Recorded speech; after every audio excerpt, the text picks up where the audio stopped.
All right, guys. That's how you put it on with you. Please join us, so we can have an intelligent, sophisticated conversation, as opposed to what we heard today. Okay, let me check my other device to see how my optics looks like over there. Let's see, discard this one.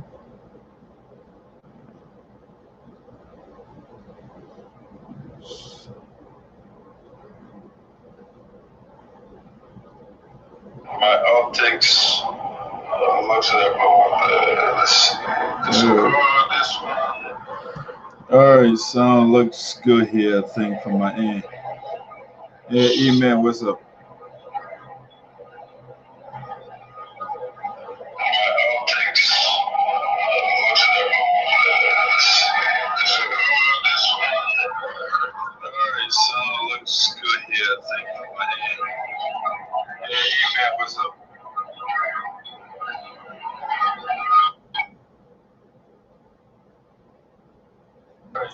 Looks good here. Thank you for my name.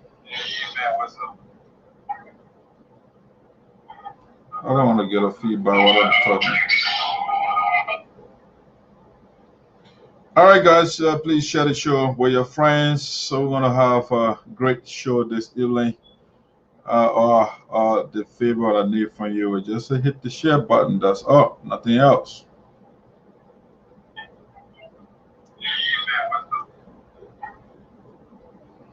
Just hit the share, and that's all I need for you. From you, I should say. Let me situate my device over there. All right, let's get some little entertainment here, and we'll be right back to continue on the show. Let's see what I got for you musically. You gotta get other people on the show. Yeah, where's my music? I want to play this music right here. The great president of the Republic of Liberia, George Weah.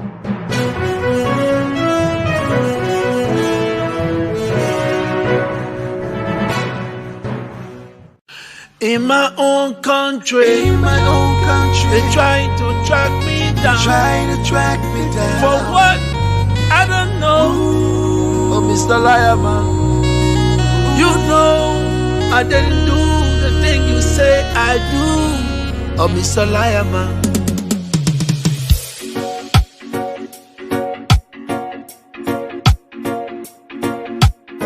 Joe Rastafari, King Selassie, big up. Oh, Mr. Liar Man. Oh, Mr. Liar Man. Oh, Mr. Liar Man. Oh, Mr. Liar Man. You know I didn't do the thing you say I do. Oh, Mr. Liar Man. Oh, Liar Man, you know. Liar Man, you know. I didn't do those things. Oh, Mr. Liar Man. I know I didn't do those things. Oh, Mr. Liar Man. Mr. Liar Man, Rastafari, no, I didn't do. Oh, Mr. Liar Man, you know, a liar man, a liar man, a liar man, you are liar man. Oh, Mr. Liar Man, you know I didn't do the thing you say I do. Oh, Mr. Liar Man, Rastafari, King Selassie. Big up. I didn't do this, liar man. Let Jaja judge you, liar man. I didn't do this, liar man. Let Jaja judge you. So what, you keep lying, lie, lie, lie, lie, lie. You lie, you lie, you lie. Oh, Mr. Liar Man, oh, Mr. Liar Man. I say you lie, Mr. Liar, oh Mr. Liar man, Mr. Liar man. Hey, oh Mr. Liar man. You know I didn't do the thing you say I do, oh Mr. Liar man. Jano, Jano, Jano, Rastafari no. I am man, I didn't do it. I am man, let Jah judge you. I am man, I didn't do it. I am man, let Jah judge you. Mr. Liar man, me nah go burn you with no fireman. Me nah go burn you on the fire pan. Cause you a liar man, wicked man, bad man, foolish man. Mr. Liar man, get away because me never love you. I say oh no Jaja, I go judge you. Cause you a liar man, wicked man, bad man, foolish man. I am man, I didn't do it. I am man, let Jah judge you. You ready for the boy there?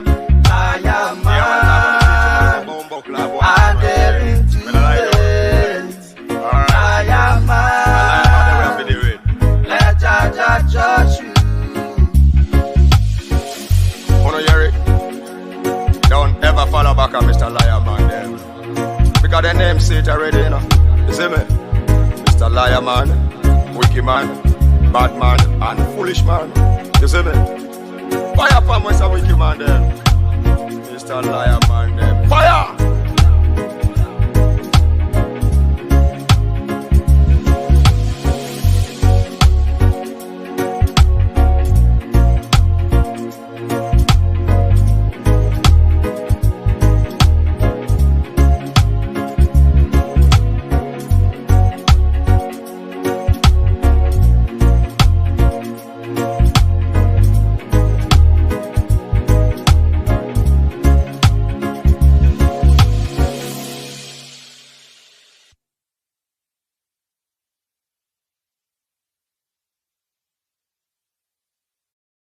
Man,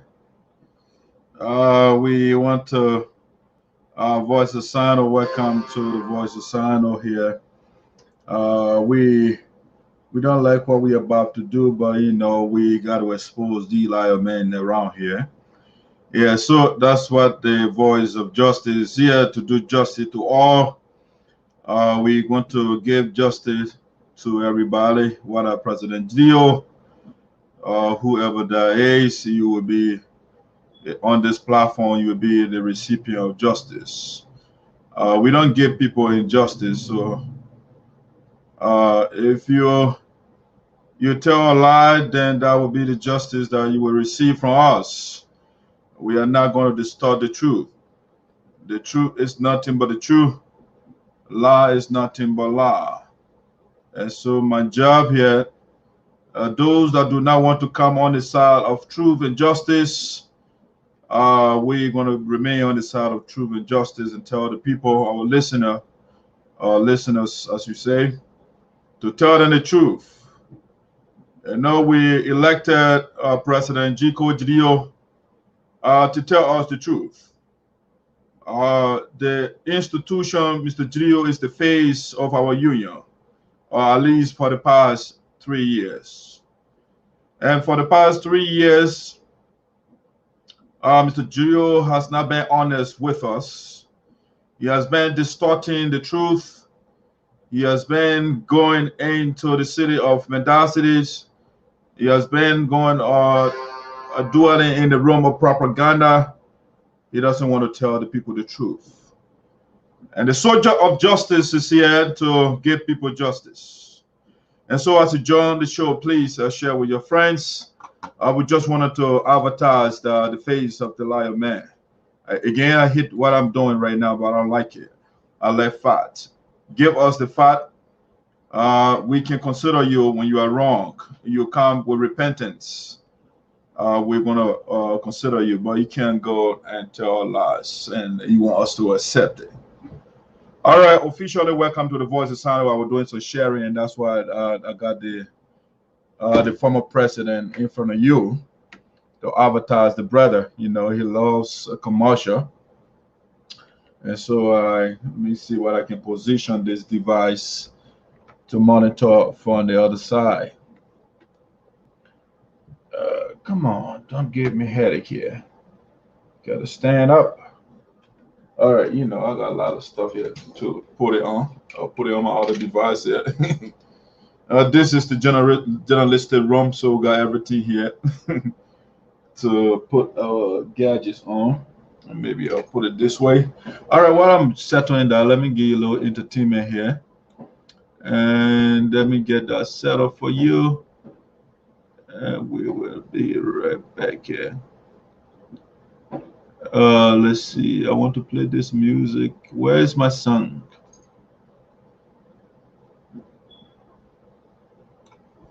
Let me just. Come on! Oh, na na na na na na na. Oh, Jah, oh Lord, we pray. I woke up this morning, heard them voices on the radio. Them my chanting revolution. Them my running helter skelter. Say we want peace. This is what we need now. No more fighting. Oh, without no solutions. We want love. Love is all we need now. No commotion. Without no solution. Yeah, yeah. Give it a bump. Oh, give it a bump, bump, bump. Hey, hey. Give it a bump. Oh, ja, ja. Hey, Mr. President, I know you love your people.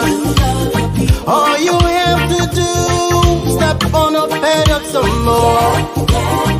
In the interest of the people, do what you was bound to do. When the nation has risen, your name shall be written in stone. Oh yeah, this is what we need now. No more fighting, yeah. Without no solutions. We want love. Love is all we need now. No more commotion. Without no solutions. Hey, Jaja, hey, Mr. Minister, may the civil servants I say, they work hard every day. Don't let them go home with empty head, empty bag.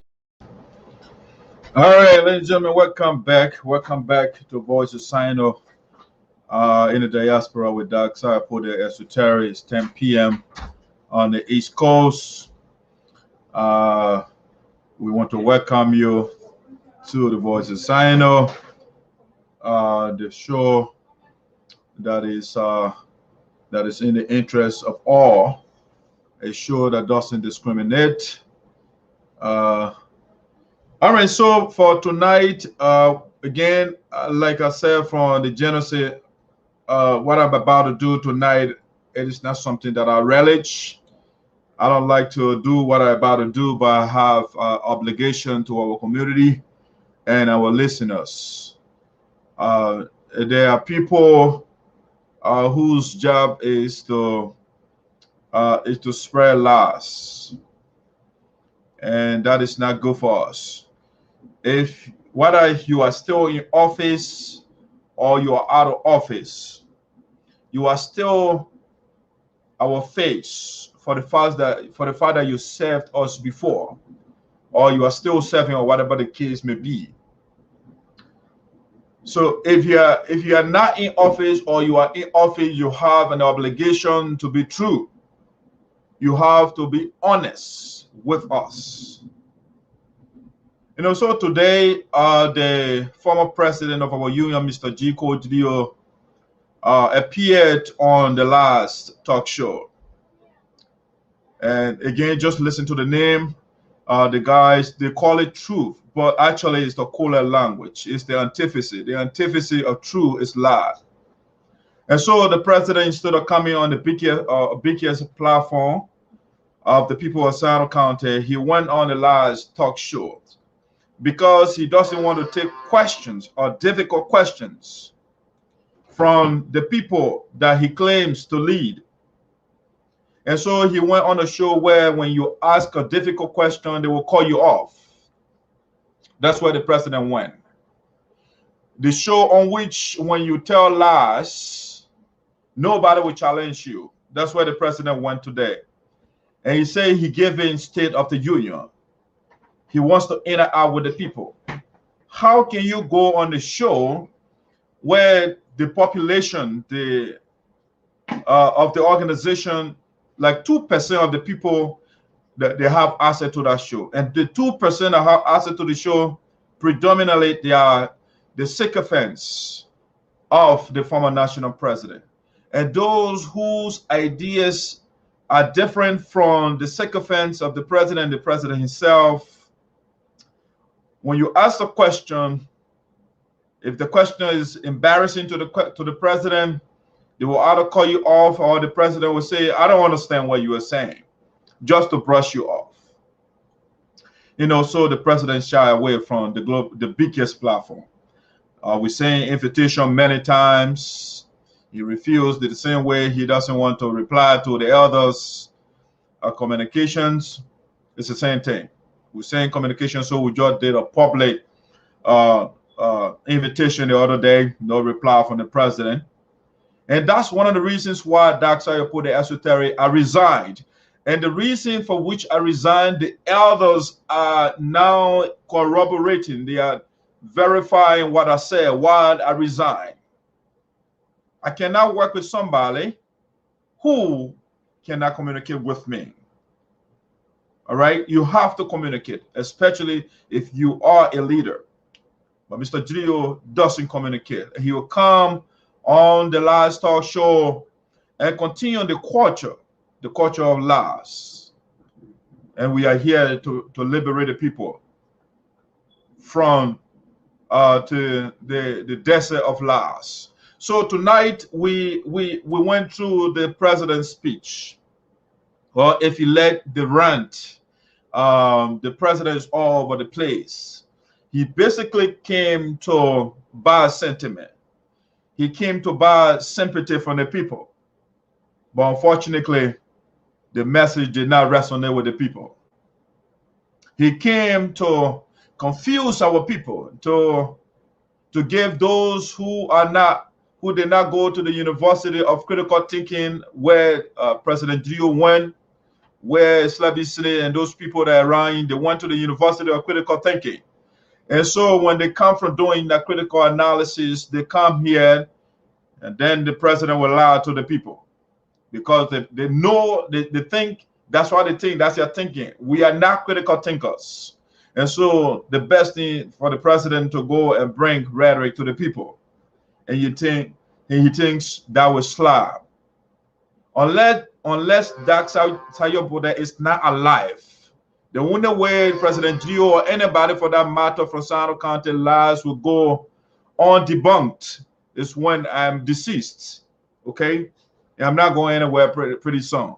I got a long way to be here with you. I have to liberate my people before I leave. All right. So this is what we're going to do here. We're going to listen to an excerpt, portion of the president's message today.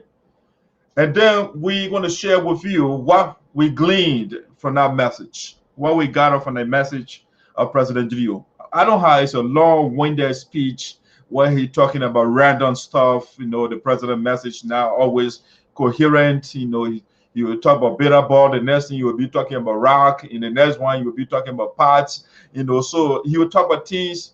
He will be talking about oranges and potato greens. You know, things that do not house similar chemical composition. You'll be talking about things that are not the same, basically. All right. So let me see here what we can listen to a portion of the president's speech here that I got. I didn't get the entire speech. So this one is about 30 minutes. So we're going to play that, and I will share some things with you. I mean, again, I took notes from here and there while listening to him. So let me see what I can put this.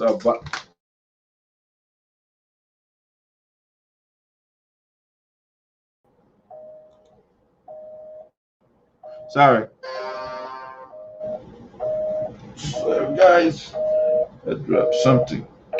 Sorry, I just dropped something over there, and causing all the noise on your end. Sorry for that. All right, let me put this on here and let's listen to our former president what he was saying today.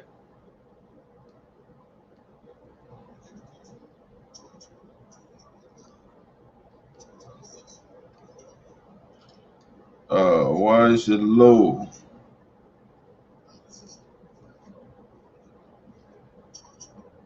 All right, let me see. I'm gonna reboot the device and see why the sound is low. I'll put it back on and let the machine come on here. But let me show you some of the things I'll be talking about tonight. I got off on that speech. I say I'm watching. Okay, those that are watching, please share the link for us. Please do that. All right, so before we go into the president while my device is coming on, let me quickly give you a reminder. All right, so we say here, get ready for USAA 2021 convention in Jacksonville, Florida. Again, this year is convention year, and the General Assembly, and I'm using that word deliberately. The word General Assembly, according to our Constitution, is not people on teleconference, or it's not people that got angry and sat down in a cave and say, you know what, next convention is coming in my town. No, that's not what we're talking about. We're not talking about angry people that go by anger. We are talking about General Assembly. We are talking about, according to our Constitution, people that gather at a specific location approved by the members, the General Assembly. So people that gather in convention are considered General Assembly. So in this case, 2019 went to North Dakota, including Mr. G. Geleo and all those right now that carry convention to Minnesota. They were all in North Dakota 2019. And Minnesota wanted to host the convention. Florida came. Florida said, we too, we want to, the members tonight, they said, we too, we want to host the convention. And so what we do is to put it to a vote. Normally we have more than 2 states, or more than 1 state, they come up. So for the fact that we had 2 states, so Minnesota and Florida, so we put it to a vote. And 99% of the people, the General Assembly, 99%, they say they voted for Florida. All right, they voted for Florida. So the convention was approved. It was one of the decisions from North Dakota. All right, and so we didn't go there last year because of the COVID. But again, the Constitution says that the decision of the General Assembly is binding, or the decisions of the General Assembly are binding on the people. You can't do without it.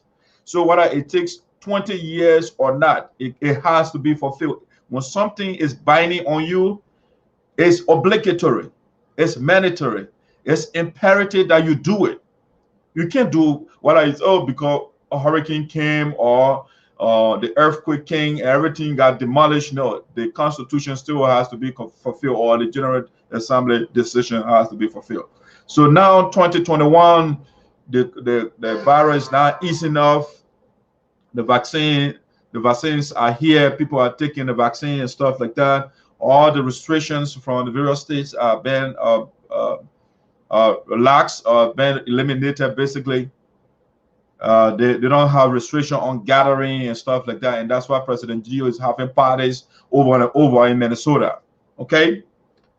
Now, my gadget is on, so let's get to that audio on the audio I have here quickly. Let's listen to it, and we'll move on from there. Educate 12 children, 12 from every country, 2 times 6 will be 12. Now the names are put in the basket. For instance, and for cavalry, they call one person with cavalry. We distinguish that so that we can have a sequence that is perfect. The ladies' names on one side, the men names on one side.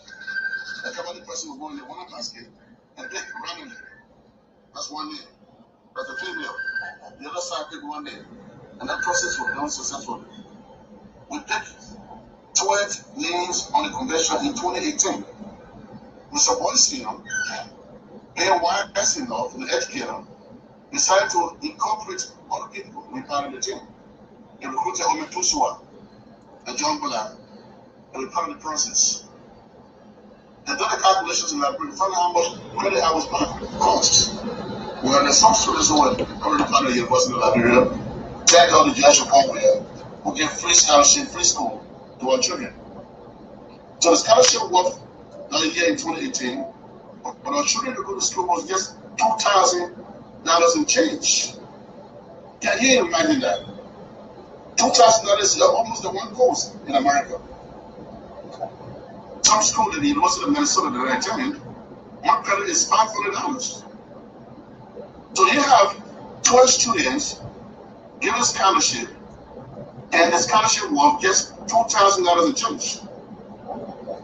Well, ladies and gentlemen, this afternoon, they all block it. The reason is that students that will be qualified for the scholarship should be affected, something to reason about. But the most obvious part of the decision making, the student was that they should be able to be an A student. Most of them should be having 95, 94, 100, which is impossible under the circumstances.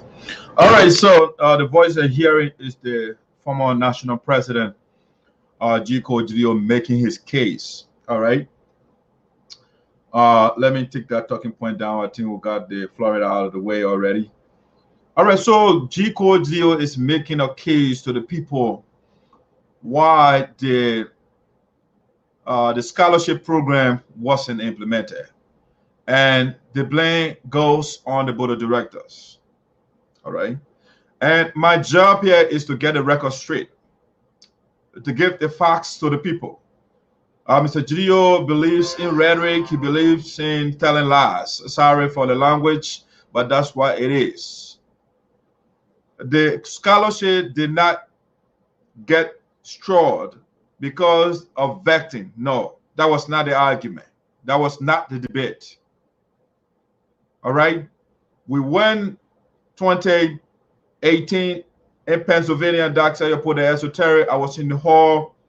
The students, the 12 students who were selected, they got the papers, they put it in the bags, and we went through the process. 12 students were selected.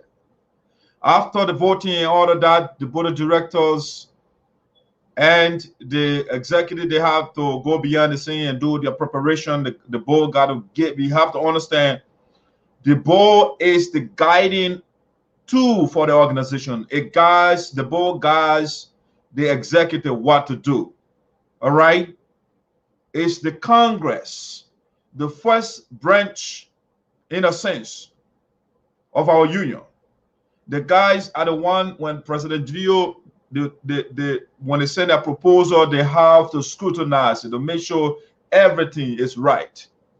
But the thing is, President Geleo is the guy, when he sends something to you, you got to take it as is. When you disagree, it's a problem. Or if you give recommendation to him and say, sir, what you brought, it has X, Y, Z glitches or flaws. Go back and look at it and bring it back. He will see it, he will get offended. He will get angry. Okay, he will get defensive. That's the kind of guy he is. So the board of directors, he sent out guidelines to the board of directors, right? After the approval, the General Assembly approved the scholarship. They asked him, Mr. President, go and put in guidelines. Let me see, there's a call coming here quickly. Let me see who's calling. Hello? Hello? Yes, sir. Can I participate now? No, I will open the line shortly. All right. All right. So the scholarship, the scholarship, the guys went to work and they gave the president instruction what to do. They need guidelines how the whole program will be implemented. Okay, they told the president. The guys went to work and did some they went to work and submitted some guidelines to the board of directors. They did part of it. Okay. Now let me show you something here. We don't talk yet. Portion of the guidelines, the scholarship committee, what they did is a part of it here. I'm not going to read the whole document to you. So the scholarship committee, United Sarpo Association in America's Brooklyn Park, Brooklyn Center, Minnesota. United Sarpo Association in Americas was founded, among other things, to cater to some basic needs of the Sarpo community in ways that it may deem expedient and feasible. Cognizant of this fact, the association has done some needs assessment and found that education and health are priorities in a hierarchy of needs in the community. And based on the foregoing and realizing that the national government has not been able to adequately meet these needs, the association considers it imperative to find ways to assist the community. Hence, she has thought to provide a few scholarships using her meager resources to some patriotic Sarpo youths who will later provide services to the community in these areas of priority. While the foregoing is true, there is a need for some agreement or contract between the USAA and the recipients of the scholarship. In this light, the following is herewith put forth. The United Sarpo, so they gave these are the guidelines they gave. All right, the sponsored agreement, the sponsor shall pay the full tuition and all those things. All right, that's why the guy is profit. But you got to understand this.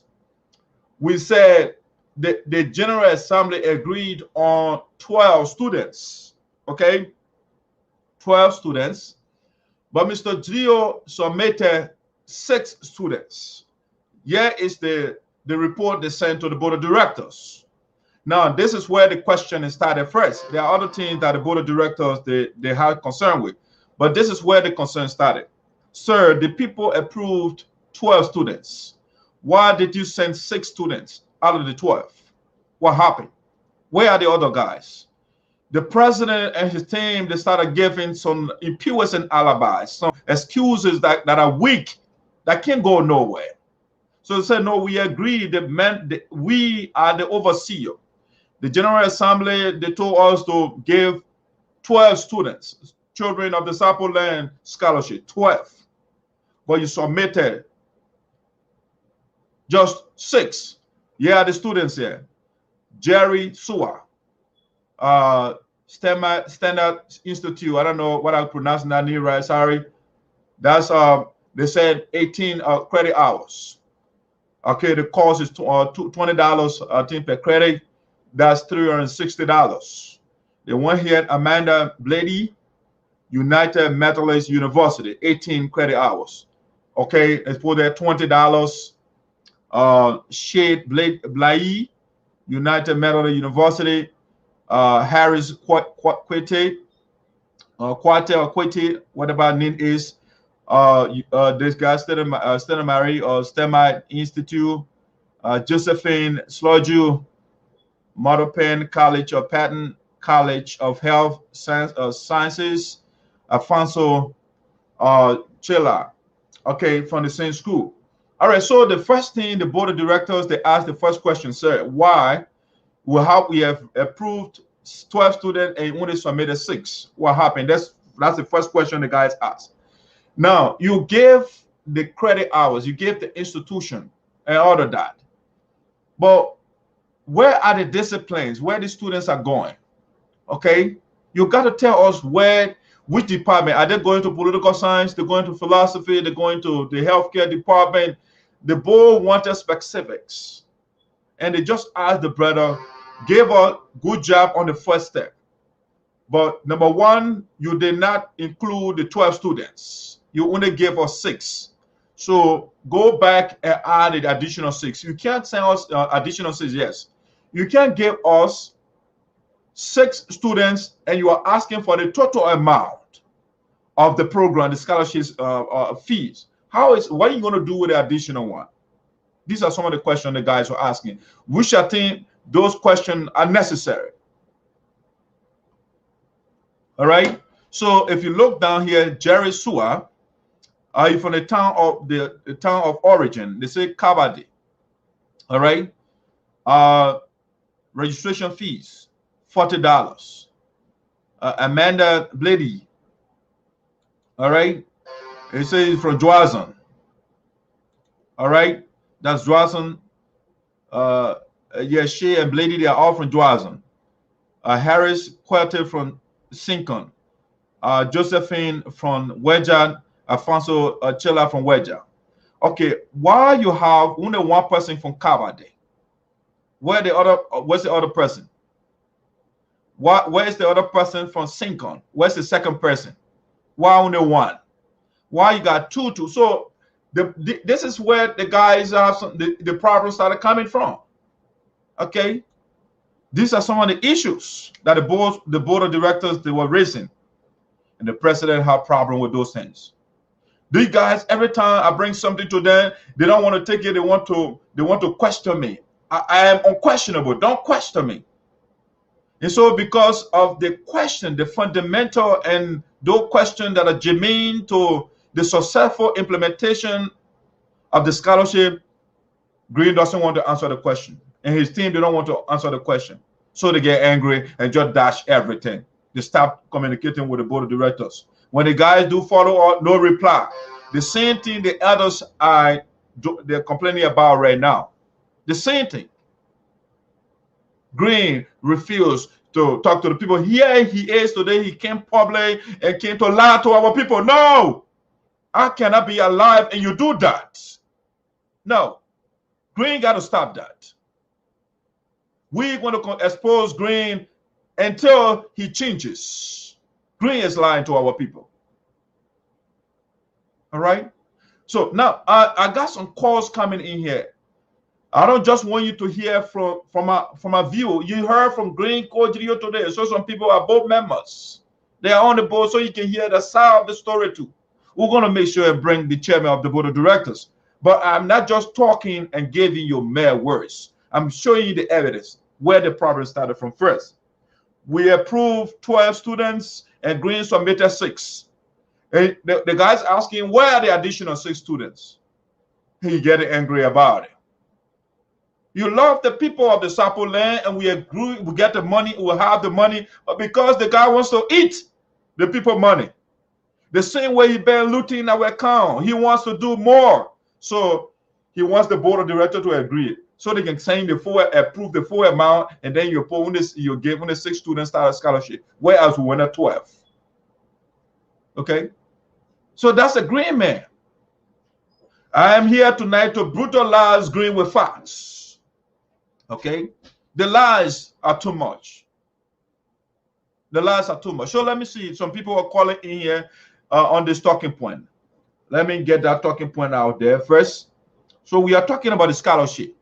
So I want to hear people view on the scholarship here, what they got to say. Then we'll go to the next thing. I've seen some calls coming in. Let me call those that called earlier. I'll give them the opportunity. If you want to talk, you can also call right now.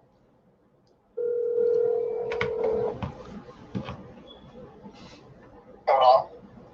Hey, Mr. Jawi, welcome to the Voice of SINOE. Thank you. Am I audible? Yeah, you are. First thing first, Sarpo. I don't know why the former Hold on, Mr. Jawi, hold on a second. Let me put the former president here too. She just called in. Let me merge. Okay. Madam Jebede, hold on a second. Let Mr. Jawi go ahead. Yeah. First of all, I do not know why the former president chose today to double down on several issues that he had the opportunity for 3 consecutive years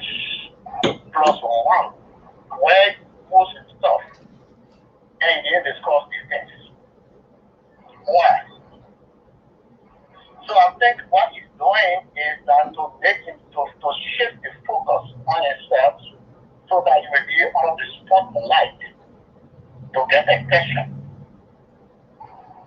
You get what I'm saying? Yes.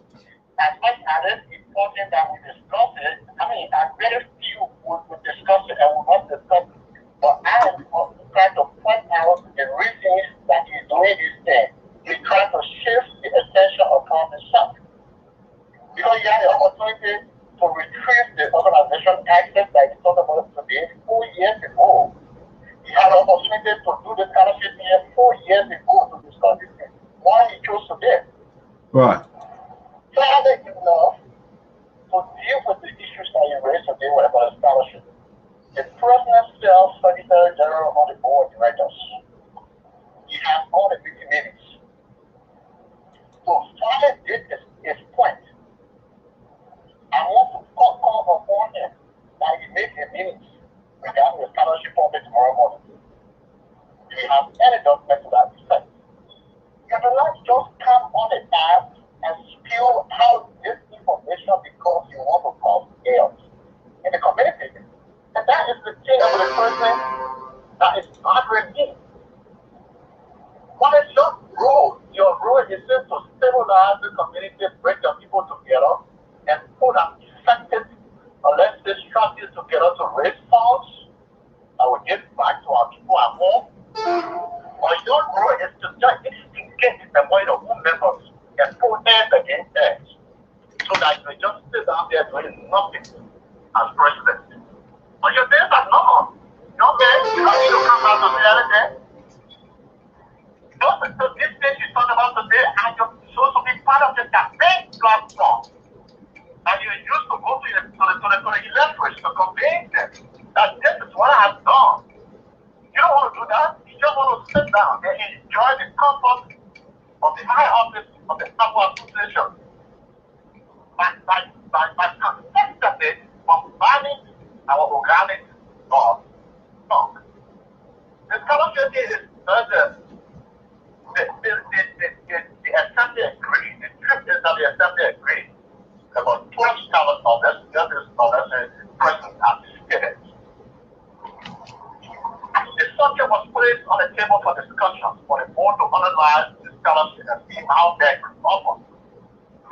What the president chose was that, which of course has been a strategy time to time, and can call a strategy, let's say which of course has been a push from time to time, is that once it's been approved by the National Assembly, the board should just, let's say, approve the money for disbursement. You don't offer scholarship like that.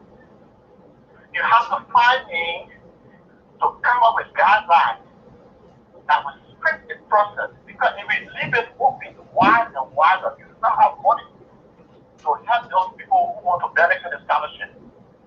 That's why the United Nations itself is set up guidelines to see who meet the requirements. They came on the show, I was just letting today, they want people to pay to A before they get scholarship. That's not true. That's just completely baloney. You're taking a part of the discussion to make it a conclusion. When we had discussion about scholarship, of course, that was the concern of other people.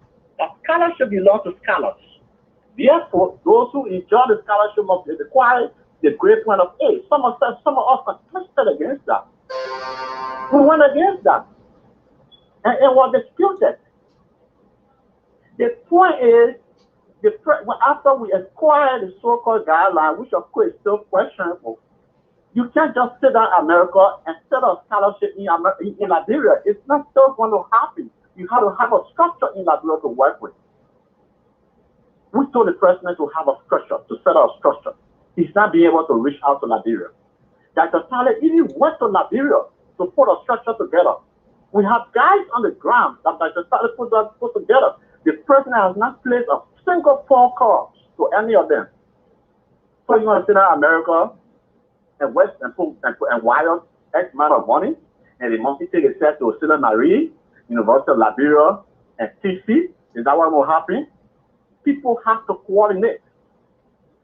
And when you get frustrated, when you try to do it a way, effective way of doing things, which of course they both know very well, cannot offer good outcome, and he doesn't see a way out, the next thing you see, he backs off from the process. You feel frustrated and then abolish the process and leave it with the board alone. Well, the board cannot be administration and board at the same time. He didn't do it unless of that. He didn't abandon the process. Mr. Jawi. He just went on the back and started putting a bunch of this information out here. Mr. Jawi. This guy had a month to put the tribal community together to contribute towards the death of the omen. He didn't call. He only called one meeting before judging on anybody. The last week in the process, now you call. You want the money. How are you going to get the money? When you got stuck in the process, you abandon it until Francis started came in to give us the relief that we had. He just went out here and started bombarding the bull. That's a habit. You don't work with that. You just easily be frustrated. You are heading an organization more than 5,000 persons. Membership. It's not easy to have everybody agree together at the same time. People have to Mr. Jawi. with one another. Mr. Jawi. You are the leader of the organization. Be able to sort out all these differences and make them do something positive for forward movement. That's not him. The only thing he does, he come on the back and he's talking up his head, that he himself doesn't understand. But those days are over. Mr. Jawi. The only thing we can advise you right now is set up his team.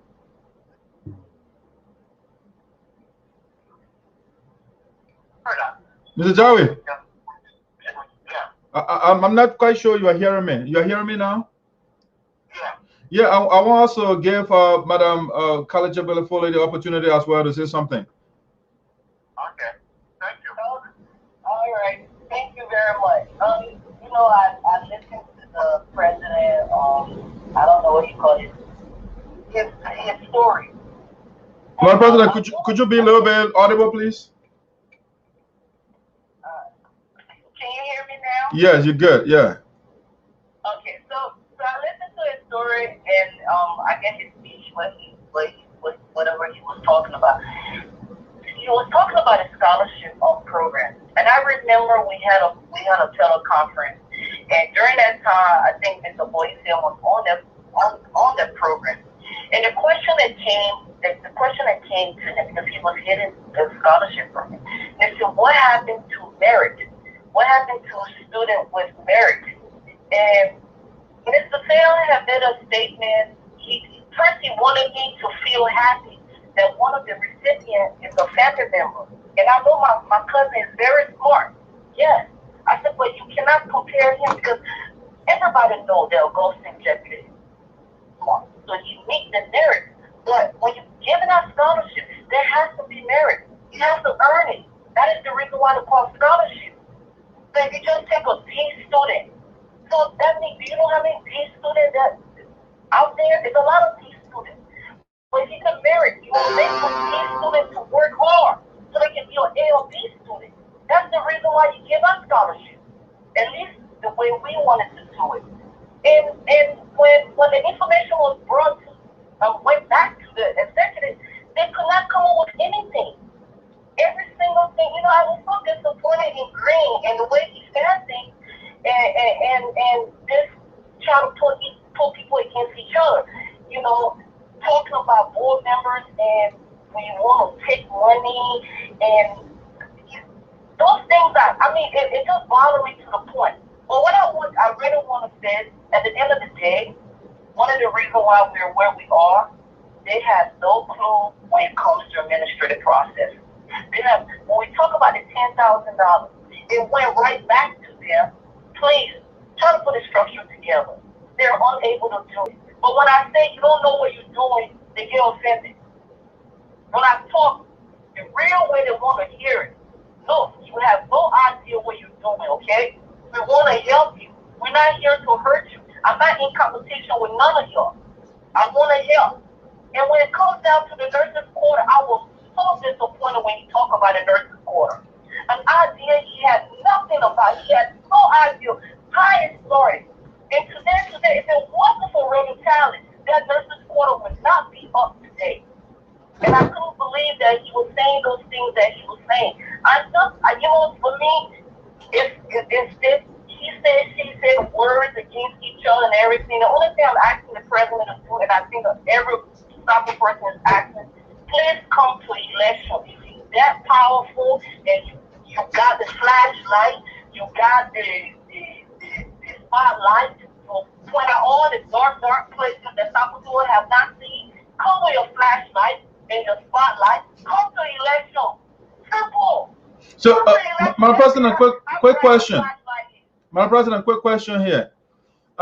For the scholarship, I mean, I heard about scholarships for scholar. You know, people with higher grades and stuff like that.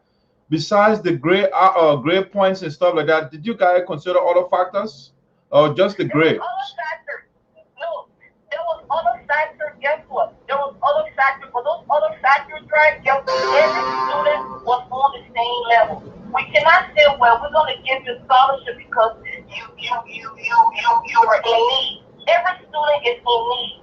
Every student, if we're based on income, every student met that criteria. But every student do not come in when it comes to the criteria. They don't come when it comes with when it comes to the grade.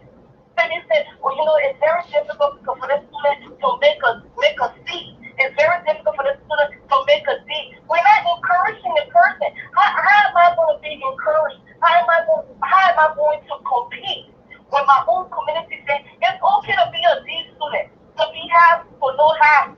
It's all right. Don't worry about it.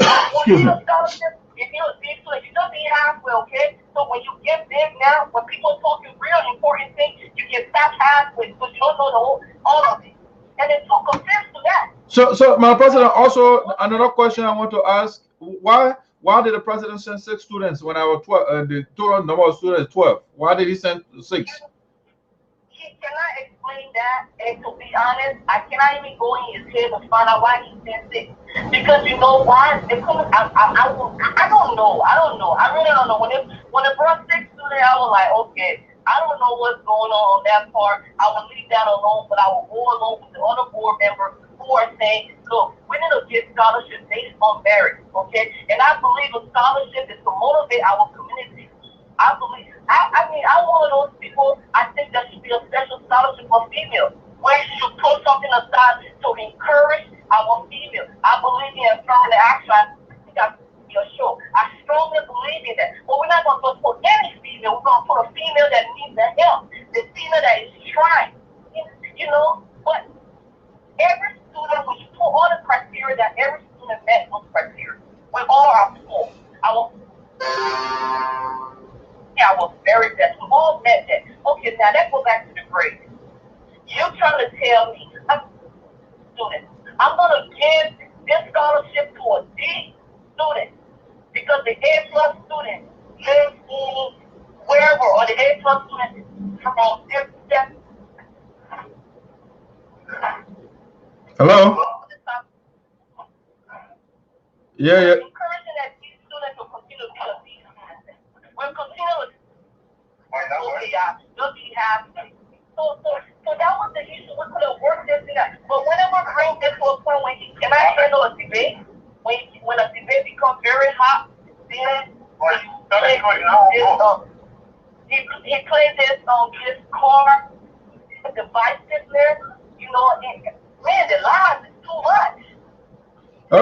He played this divisive card. I don't like it. Yeah, he did that. Madam President, you want to close up so I can bring Mr. Jawi? So I got You can bring him in. I just want to hit the point when it came on when we were talking about his scholarship. I'm good. Okay, thank you. Mr. Jawi, you got a closing statement? Yeah, with respect to the grade pointing, let's say Sarpo there,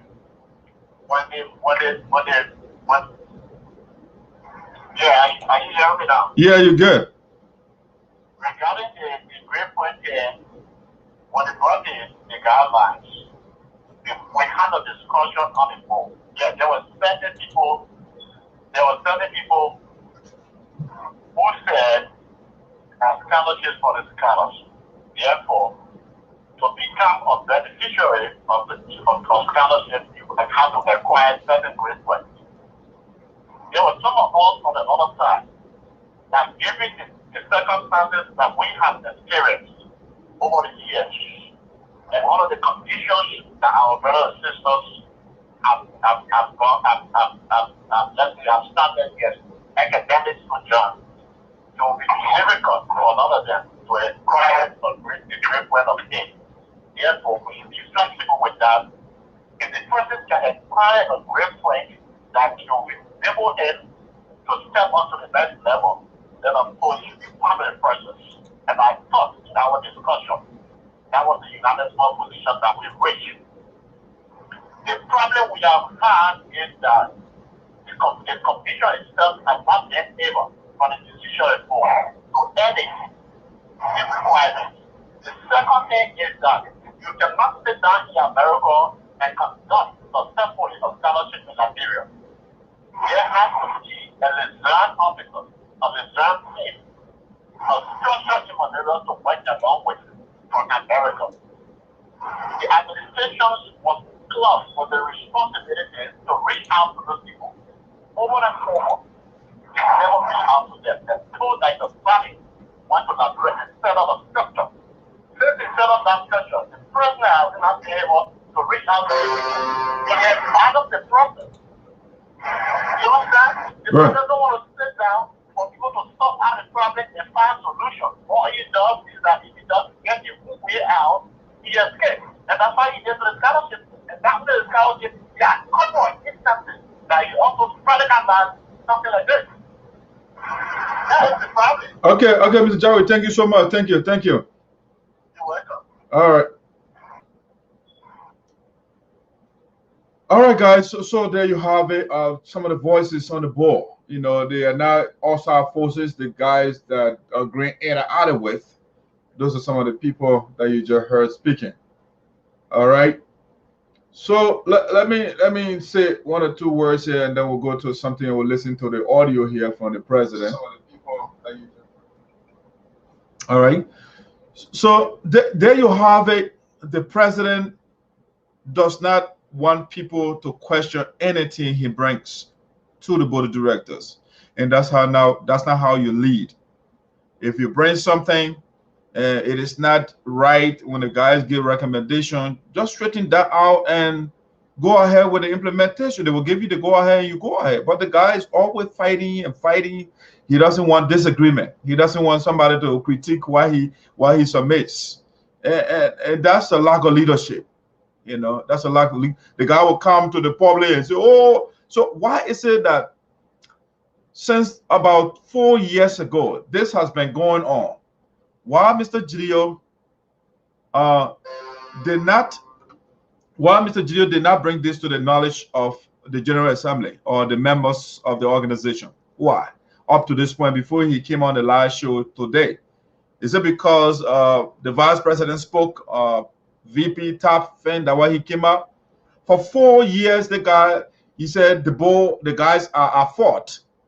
But then he kept the information to himself. He did not tell us, the members.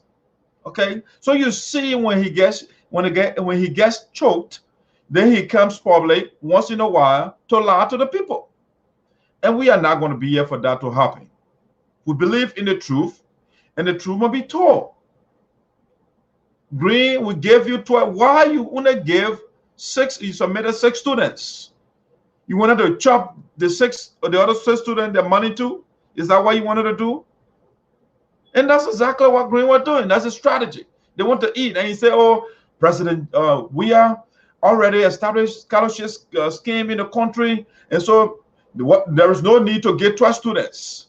You know, okay, if there is no need to get 12 students, why are you sending the budget to the board of directors for 12 students and you submitted 6 names?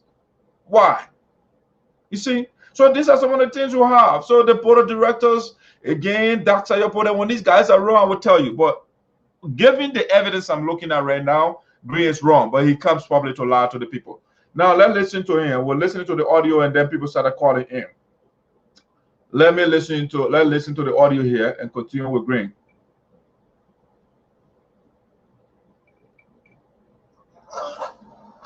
times 6 will be 12. Now the names are put in the basket. For instance, after cavalry, they call one person with cavalry. We distinguish that so that we can have a sequence that is perfect. The ladies' names on one side, the man's names on one side. The cavalry person will go in one basket and pick randomly.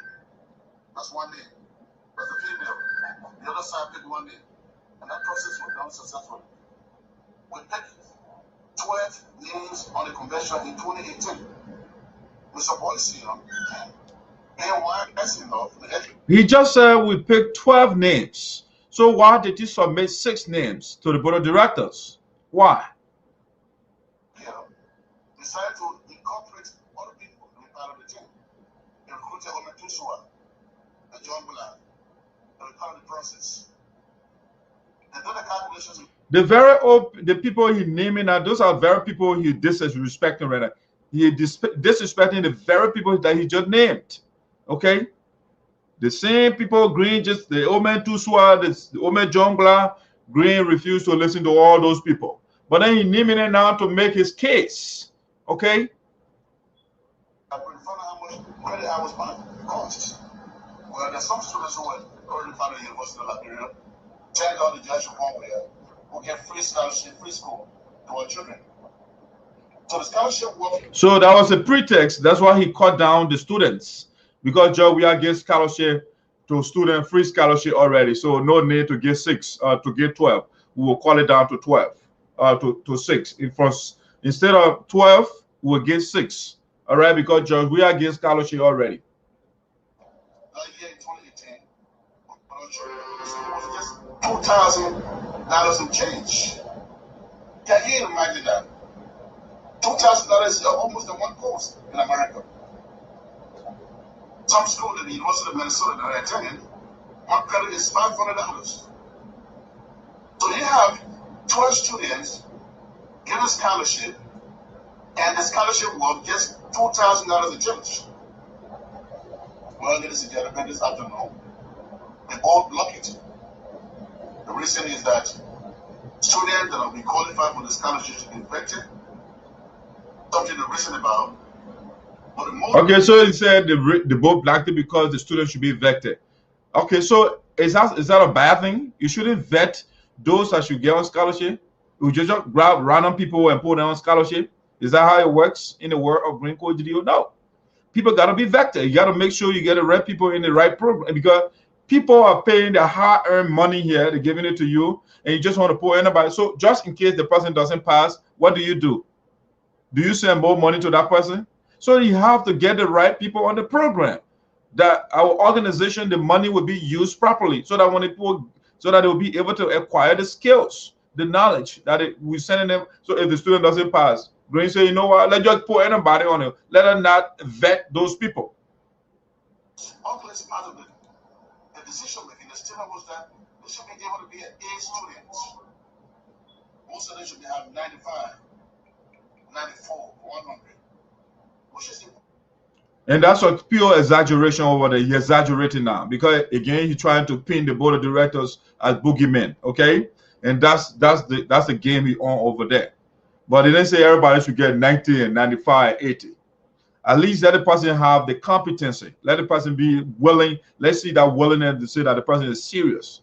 Okay, let's see that. You can't just grab anybody and say, oh, let's go on scholarship. They'll waste the money. So let's have some sort of scheme in place where we'll have the right people in those programs. Possible under the circumstances, the children are better than sister live. Besides that, the first argument that came was that the names that came, they have shared life. Why should shared life be given a scholarship? It's whole enough. Well, that's a wrong argument. And shared life, you are watching, I'm one of those that defended you here. I told this how people in America are old. But some are getting masters in their 60s. So the scholarship is an opportunity that they deserve to share life. It's not possible for share life to go to school. Some laugh about it. We increased the membership in the United States Association by creating a chapter before the 2018 convention in Florida. That convention Okay, I'm trying to understand. Okay, you jumped from scholarship now. You're talking about, okay, the scholarship was a massive failure. Now you're going to creation of chapter. All right. So he naming accomplishment and failures at the same time. I don't get that part of it. But you know, that's Green Code Geleo. You're going to how he created chapter now. Listen. In Philadelphia, we raised the amount of $75,000. Imagine the first convention. Okay, he said in 2018 we raised the amount of $75,000 in Pennsylvania.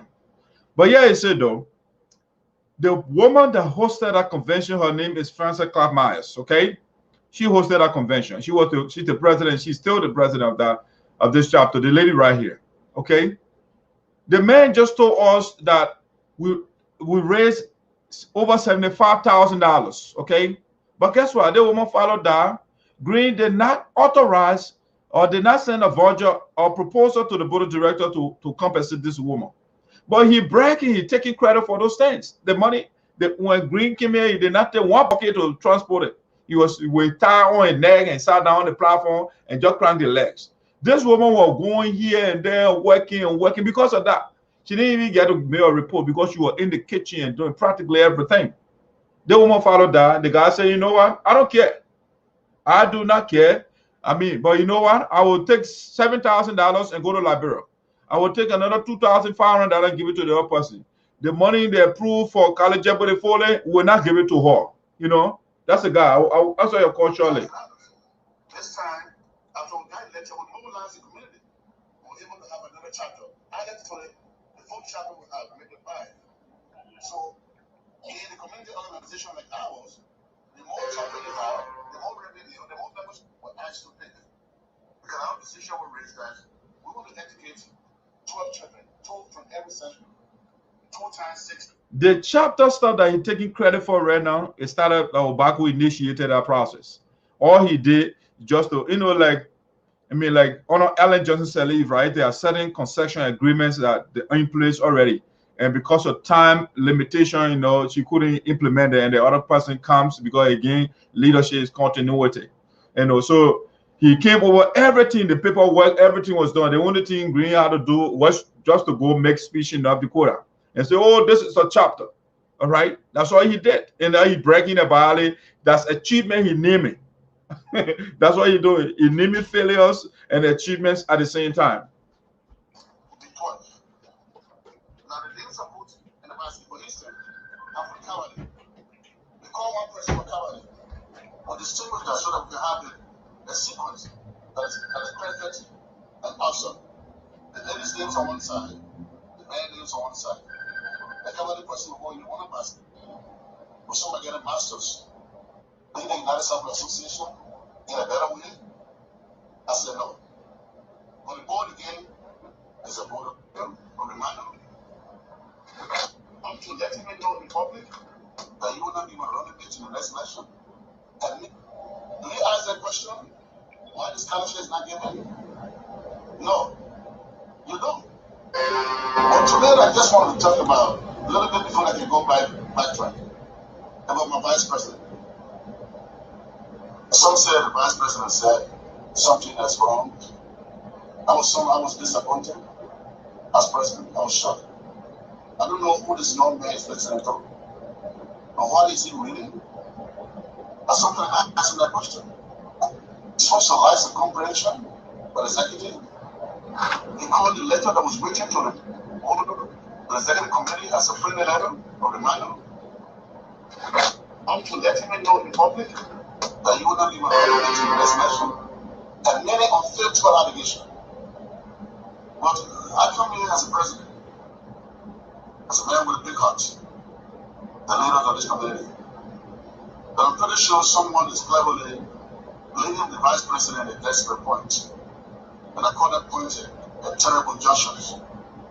So as president, as a vice president, I know you're watching me, but I'm going to tell you that as your leader, I will get you out of that condition unconditionally. You're not responsible for someone is hitting you with wrong information. But you live. All right, so Greene said you're going to liberate the vice president for whatever condition he's in right now. People are feeding the vice president with wrong information. Okay, the vice president, in other words, the guy is intelligently insulting the vice president. He doesn't know any better, and so somebody got to feed him with information. Okay, the man he admitted that the guy is educated, highly educated guy.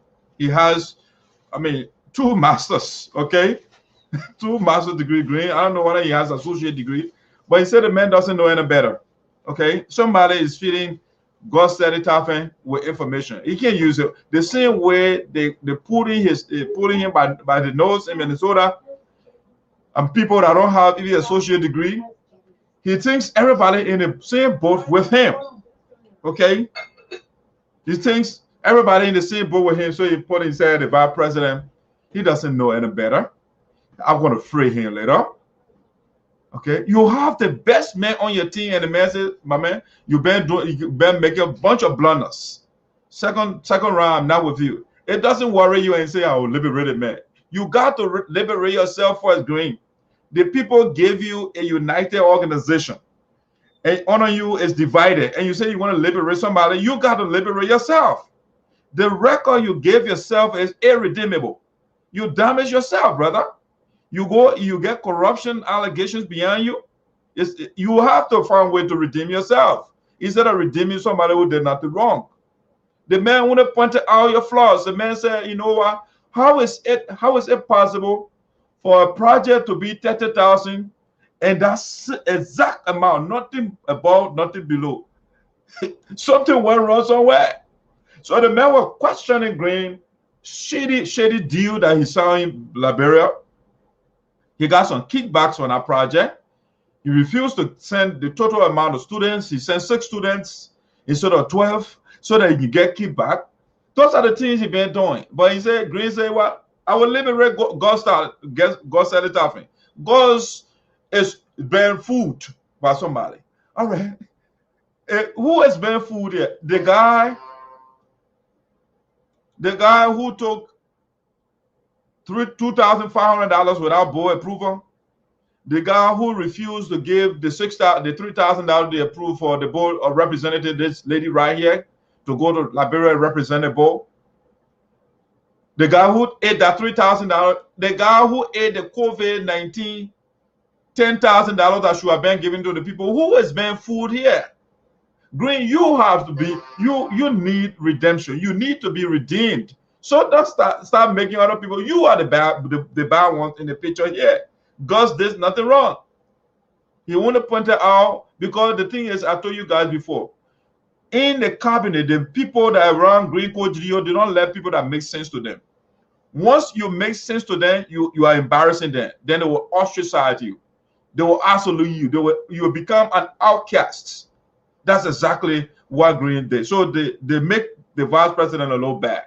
All right, but Greene is the bad one here. I'm not going to be here for you to bring out again that biblical philosophy where they make Satan to be the bad one and God the good one. But when you look at the history, God is the one that drowning people. You, Greene Code Geleo, you are lavishing our resources. You go to Liberia and go dance all day, and you can't say somebody got to be redeemed. You got to be redeemed first. You need repentance. You have to come and beg us. Our decision will reach that we want to educate 12 children, 12 from every country. I don't know why you keep going back. That's the goal you got. The blood that children not go to school. They almost blood the nurses quarter. That's the people you have. Do you ask that question? Why the scholarship is not given? No, you don't. But today I just want to talk about a little bit before I can go backtrack about my vice president. Some said the vice president said something that's wrong. I was disappointed as president. I was shocked. I don't know who this young man is listening to. Or what is he reading? I sometimes ask him that question. Also lies of comprehension by the executive. He called the letter that was written to the executive committee as a friendly letter or reminder. Up to let him know in public that you will not give a running date in the next election. And many unfiltered allegations. But I come here as a president, as a man with a big heart, the leader of this community. But I'm pretty sure someone is cleverly leading the vice president at desperate point. And I call that point a terrible junction. So as president, as a vice president, I don't know what you mean. But I'm going to tell you that as your leader, I will get you out of that condition unconditionally. You're not responsible. Someone is giving you with wrong information. When you remain my vice president, remain my friend. And I'll continue to do what I can in this terrible time to make sure that our friendship is maintained in the best way possible. Thank you. To the board of directors, there's so many that there's some cover in this place. There's so many you don't know. You're the memberships of America, the United States Association. The board of directors give $2,100 to the people of Johnson in their own analysis. The land, the Nexus contract was built on. They told you that the land was bought. But under disaster is alive. I'm disaster advised that the spend that money to Johnson is unnecessary. But people don't need the money. But because the board is using the way they're using our money, the way that no one understands. And you Sarpo, you don't ask the question, where's our money? They spent $2,100. Well, when I was in Johnson in the delegation, and that's called it, I spoke of that money. They said the land was given to us free.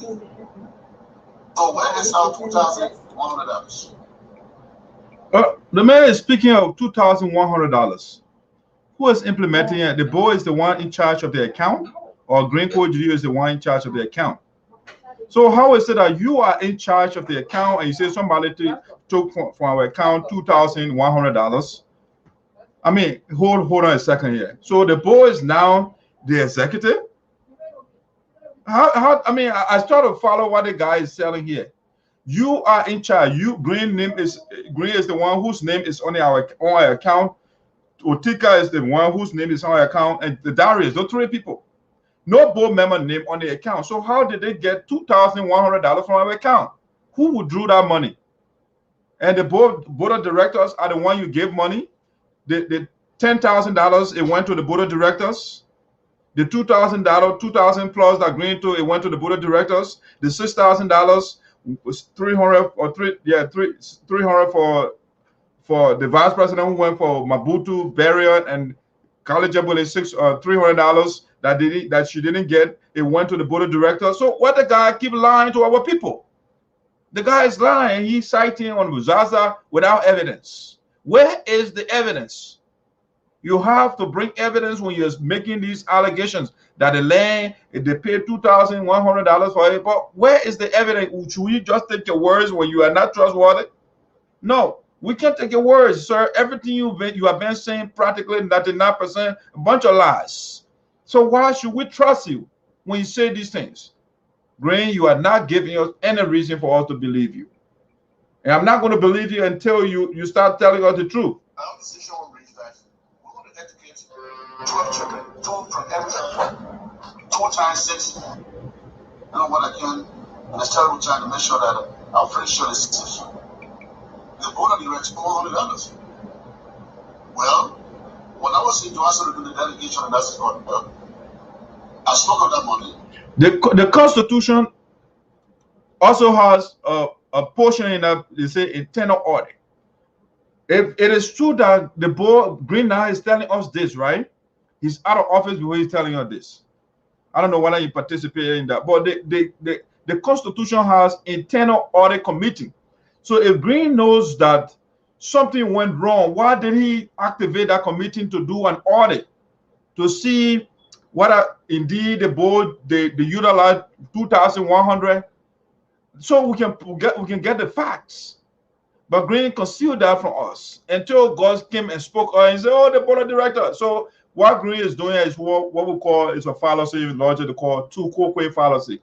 You see, when you say something to somebody which is factual, then they say two quote is an offensive way of saying you too. You yourself too, you this, and you're telling me this. But the other people, they have facts. They are not just making claims. You are making counterclaims, you know, against them, but you are not giving us any evidence. You know, so why should we believe you here, sir? So you are the one that going in our account. It is not your constitutional responsibility to approve money. You approve your own money and went to Liberia. You are the administrator.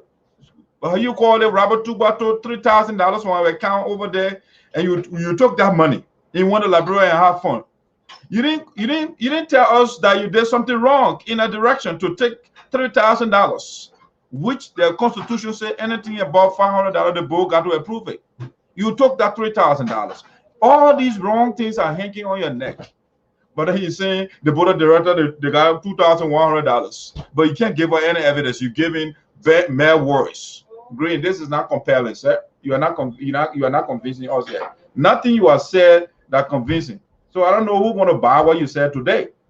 One will be super duper gullible to agree what Greene said today. Said the land was given to us free. So where is our $2,100? You are in charge and you're asking somebody, the board of directors. That's what they do. That's what they used to. They used to spend our money and check this was lies. But as a president, when I was elected on my election, I told you the 7 people. You said it came from past leadership, what, Obaku administration? All right, so then Greene now got to set up an audit committee to audit whether the president or the future leaders. So Greene did not do that, and he coming here and crying. So Mike, assuming that you know, he said according to the 2,100 was from the past leadership before him. Okay, so if you discover that as a leader in kind of office and you're seeing something that is shady, do you keep quiet about it until all the allegations start piling on you before you can tell people? So why were you quiet about it? Why you didn't set out a committee to do an investigation? And now at this point you are choked and you're telling people, so why, Mike? So you follow my logic yet? The guy is he is drowning, and so he doesn't want to go down alone. So he's grabbing anything along the way. He tried to bring everybody down with him. You know, those all that grew on the farm, right? When they will do the cultivation, right? The fairing. So we get all the little tree, then we chop them off, and then you go for the big tree, and then you knock it, and everything will go down together. So Greene is the big tree. He's going down, so he wants to carry everything around with him with a bunch of lads. So why did I establish audit? The 2000 was from the leadership before him. Okay, now so Greene did not do audit. So when you say leadership before him, guess what though? Greene was vice president to the leadership before him. He was vice president to Obaku. So if from that prior leadership, from that prior administration, Greene is also part of it. He was part of the prior administration. All right. So when that is true, Mr. Delay, Mark, that means Greene is indicting himself because he was part of the prior administration. All right. So now Greene is getting himself in a drag now everywhere. He's choking himself. You think he's reporting the board of director, but he's reporting himself.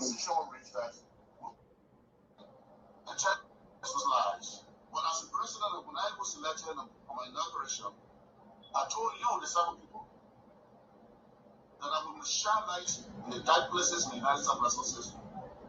I'm telling you this. We have collected money. Where is it?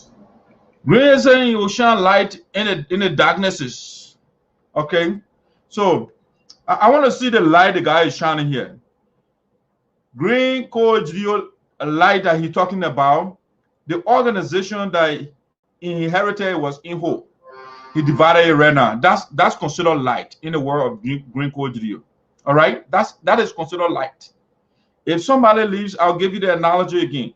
If Mike Delay, for example, leaves Greene Code Geleo in his house, and then when he gets by the house, the windows are shattered, everything is dilapidated. That is light. Greene has broken the organization apart and he said, "This is light. I'm bringing light to the organization."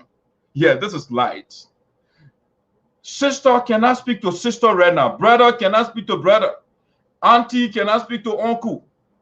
This is the light that Greene is talking about. That's light. Greene is bringing light in the darkness, taking embezzled money that is bringing light.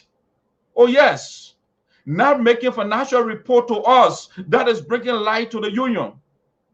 Greene is telling us he brought light to the union. He went into our account and took money without board approval. That is considered light. Greene went to Sarpo County and called our people witches and witchcraft when they pray witch will die. That is light. Oh, Greene went to Sarpo County, he went to Dwazon, and the people were going, they found, they left him. He didn't communicate with anyone. That is light. That is considered light. You see, Greene went to Dwazon and you stood in front of the people and told your own people, the people from Dwazon, from Kabade, they don't like development. That is bringing light to the people. Greene was giving 12 students to put on scholarship. He only submitted 6 student names. That is bringing light to the organization. Oh, yes. You see, so Greene, I am not going to be here for you to spin things. You are not going to spin anything here when I'm here. Greene, it is not a light when you're disrespecting the elders. The people are begging you and you're saying, I'm not going to reply to your emails. I'm not going to reply to your text messages. I'm not going to return your phone calls. That is not considered light. It's darkness. You are making the place darker and darker. Greene, when you change the location of the General Assembly, the decision, and you go to Minnesota, that is darkness you are breaking. You are going against the Constitution that you took oath to defend and protect. That is darkness. You are not going by the rule of law. You want us to be under your tutelage. You want to eat our money, and you say the board of directors, they shouldn't say anything to you. Greene, that you are bringing a lot of darkness to the organization. So don't spin this thing. Don't spin this thing. That's how you put it. All I do is think. And so I can be here, the great thinker of the people of Sarpo County. Can be here, you can't lie and say you can't liberate us, and you told us that you put yourself in the hole or in the cave. How can you say you are in the cave? You went to Dwazon and you told us the hurricane is coming with what people are wearing, what up their sleeves. And we are seeing the hurricane today, the union is divided. And Greene is saying, yes, I'm bringing light to the people. That's light. Oh, Greene, your logic is not going to hold water to me. I'm going to make sure and liberate our people from the lies that you guys have been perpetuating for years. You talk down to the elders. You go to Dwazon and say, you know what? We don't listen to that. All people, they are all ideas in. But then you are listening to boys saying, he's not 13 years old. Mr. Sion is almost in his 70s or if not in his 70s already. But you talk down to certain elders, and anybody who is a sycophant to you, you praise the person. That's what you do. How is it that John Blair, the people who say they crafted the guidelines for the scholarship, you are pressing the people on the in your stuff, and then these very people are talking to you. They are begging you. The old man were begging Greene the other day, and Greene has no reason to respect the man to reply to your communication. And you said that is considered light. That's the light of Greene. You see, the name Greene, when something is green, it's not ripe, it's not mature yet. The guy is still in the embryonic stage. He doesn't understand. And so you will come and bring these infantile and these juvenile rhetoric to us, and you think that's how you put it. Well, be quiet. Oh, sir, you are in the wrong era. You came, you brought your impurity and your weak rhetoric the wrong time. The soldier of justice is here to take our people to the promised land, wherever that land is. All right? So, Greene, stop the lies. We are debunking your lies tonight. Let me see. That's just a short video. I mean, I think you finished already. Talk of that money. Listen, but as a president, when I was elected on my inauguration, I told you, the seven people, that I would shine light in the dark places in the United States Association. For 30 years, we have collected money. Where is it? Where the money we collected? So I've come to let you know the truth. All right, so this is it. Mind you know you are right. We actually came from light to complete darkness. You are right. Right now, we are on some sort of eclipse right now. It's called the eclipse of Greene Geleo. It's a total darkness we are in right now. All right? we came from the magnificent administration of Mr. Obaku Yema. The man was illuminating, he was emitting light in every corner. And he started with the light that Obaku brought to the union. First, he started with the light of humility. He brought himself down. He's not saying because I have all these degrees, I will talk down to people. This man will leave his own state. He will not ask for a dime. When Greene ready to go to Iowa, he said, you can't pay my way. Anywhere Greene wants to go, I want some money in my pocket. But this man used to fly around the country and do fundraiser. The money that Greene is breaking above right now is from the administration of Obaku. Obaku said we can't do anything without money. So the first thing is to have a financial cushion. So the man was organizing programs, he coordinating with the various states in the union. I mean, all of that. And that's how he left. I mean, at least his administration report I look at. Because the man meticulously, painstakingly documented everything. It's not like Greene who will be talking all day without report. The man wrote a comprehensive report, an encyclopedia report, and submitted. I got it right now, a whole dossier. The man submitted that document. In that document, over $65,000 he turned over to Greene Cordidio, excluding the convention. It was still on his watch in North Carolina, excluding the over $22,000 over raised in North Carolina. So when you add that, you're talking about over 80 grand that a man turned over to Greene Cordidio. The man that Greene is not even referencing in his speech. He can't acknowledge the man. All right. So Obaku brought light to the union, and Greene now brought darkness. He brought total darkness to the union. People are insulting the elders, and Greene will not say anything. But when you say something to Carlos Sargbeh, then Greene will come public. Ladies and gentlemen, we condemn the action.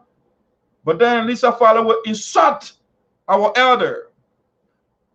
The other one, Samuel Sargbeh, will insult the others. Greene Cordidio will be quiet. But that is considered light. Oh no, Greene, that's total darkness you brought to our union. All right? I'm not going to be here for this thing to happen. So you're spinning things around. Again, Greene, you are not going to bring that biblical philosophy here. You're not going to demonize it. God is the bad one. You are the God. You are the God here. You are the bad one. You are drowning everybody. You are drowning practically everything. And you want to come bring rhetoric to us? That Namanyama thing you go say today on that man last talk show, and you're calling it true talk show. Thanking you, man. See how the people were united in the union. What? When you, I mean, on our back, everybody was happy and nobody cussing a friend like we have right now.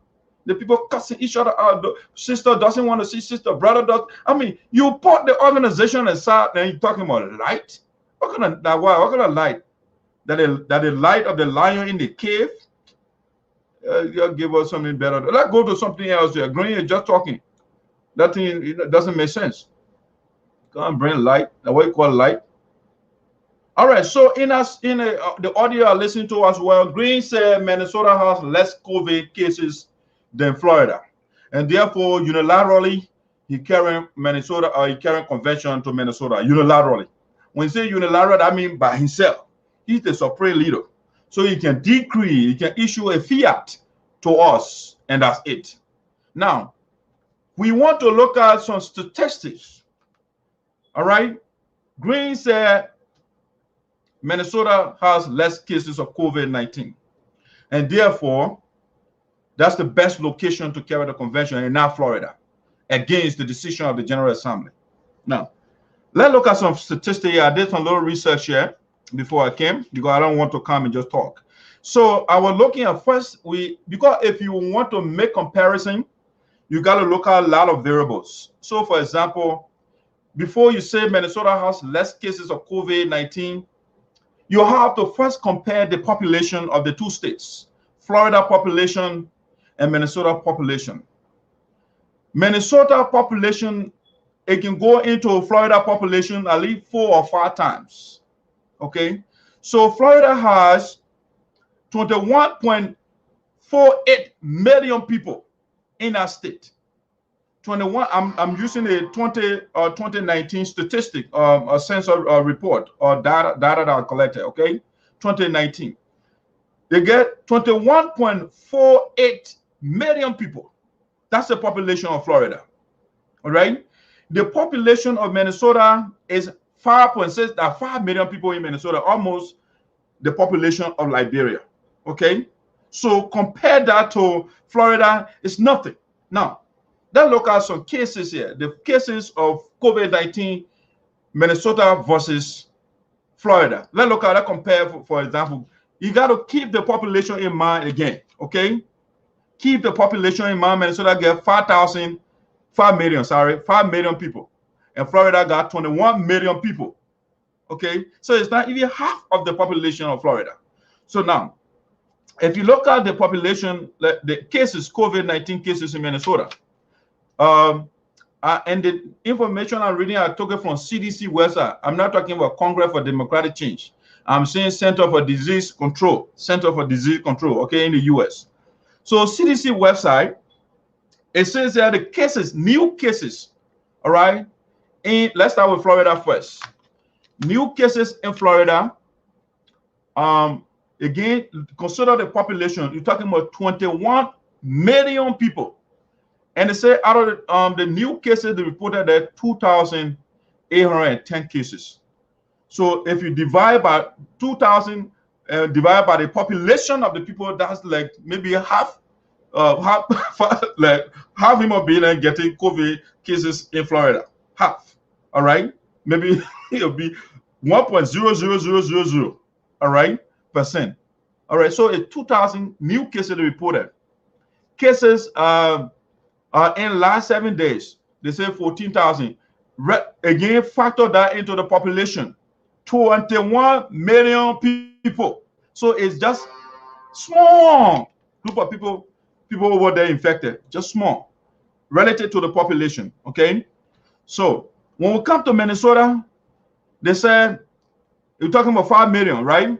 So new cases 101. Okay. It sounds small, but the population relative to the population is higher because they got 5 million people. Florida got 21 million people. So relative to the population, Minnesota get high. Cases in last 7 days, Minnesota get 578.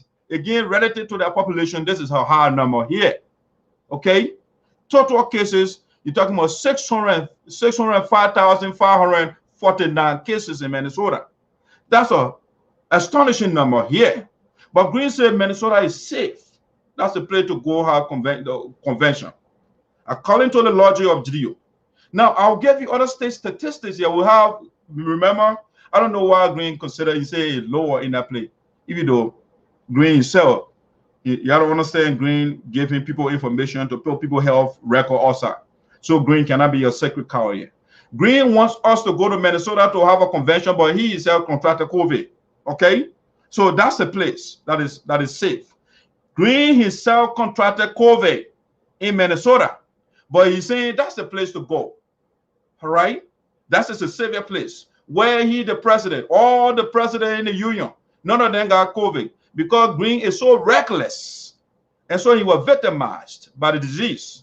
And so he wants us to carry us to Minnesota so that we can have the same health record because right now he has pre-existing condition. Once you have that disease, you have pre-existing condition. So that's why Obama never fighting for those things because so they can't charge you more or they can't deny you healthcare coverage. So if you have pre-existing condition, your coverage will go up. By then, Obama never fought for that stuff. Okay, so Greene has pre-existing condition, so he wants everybody to get it too. So we have to go to Minnesota. That's the safer place. The place that is safe, he got it from there. All right. Now, if the argument that Minnesota has less cases, if that the case that Greene is making, no, then it's not strong at all. Let's look at the other chapter in the union. Let's look at Iowa, for example. Or let me just go over there with Florida. Let me put Florida and Minnesota one side here.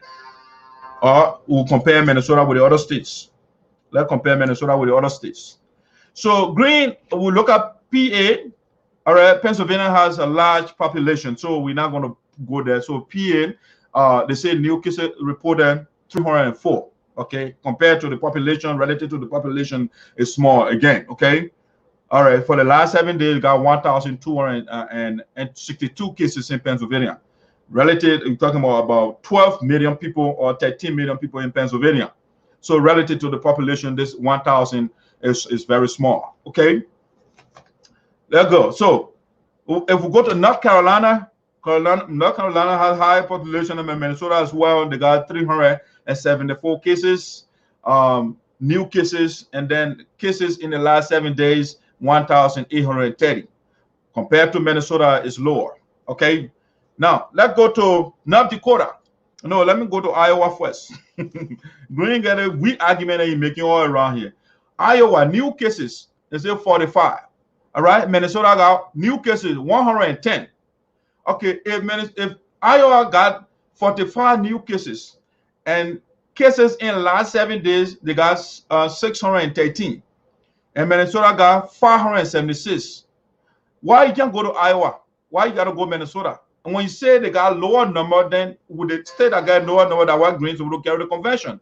Now, let's go to North Dakota. North Dakota, it'd be better. Why Green did I carry the North Dakota? When you make it the number argument, the less number, Minnesota got less numbers. Okay, so North Dakota, new cases 5, just 5. Okay, if Green say he cares for us, he doesn't want us to get COVID. Why carry to the state that have for the new cases 101? Why you can't go to the state that has 5 cases, 5 new cases? Cases in the last 7 days in North Dakota, they say 77. In Minnesota, for the last 7 days, are 578. Green said he doesn't want to pour in harm's way, right? But then he said we should go to Minnesota, we shouldn't go to North Dakota. We shouldn't go to Iowa that got 45. Okay, so you see the logic? It's not even holding. The guy is just doing this thing because Joyce SINOE is in Minnesota supporting him, so he doesn't want to get out. The bottom line here, Green does not want to go for election. That's the bottom line here. The guy has no argument whatsoever. No argument. I'll ask the question, why the state that got 5 cases? Green said he lost us. You know, the COVID in Minnesota, okay, maybe the COVID in Minnesota is benign. It's friendly to people.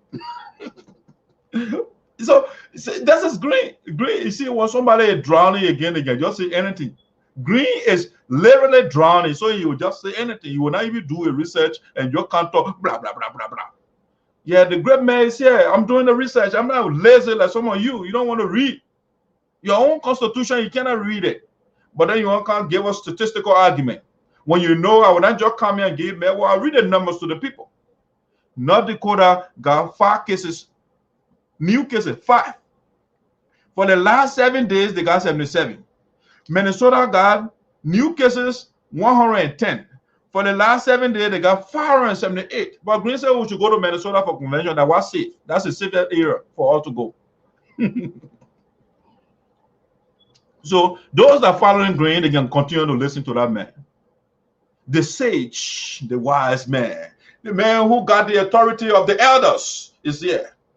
You know, the elders in our land, those are the wise people. The wise people, they giving knowledge to Green, and he rejected all of them. He said, I'm not listening to John Black. That man, idea obsolete, old school. Mr. Sua idea, old school. I'm a new school man. So I will listen to the new school man, Mr. Boisio, like the new school man. I will listen to a new school, the money making machine that can raise $4,000. Yeah, that a new school. I will listen to Lisa Fowler, who will be cussing people out. Oh, that's a new school. That's what I will listen to. So people, Green has no case here whatsoever.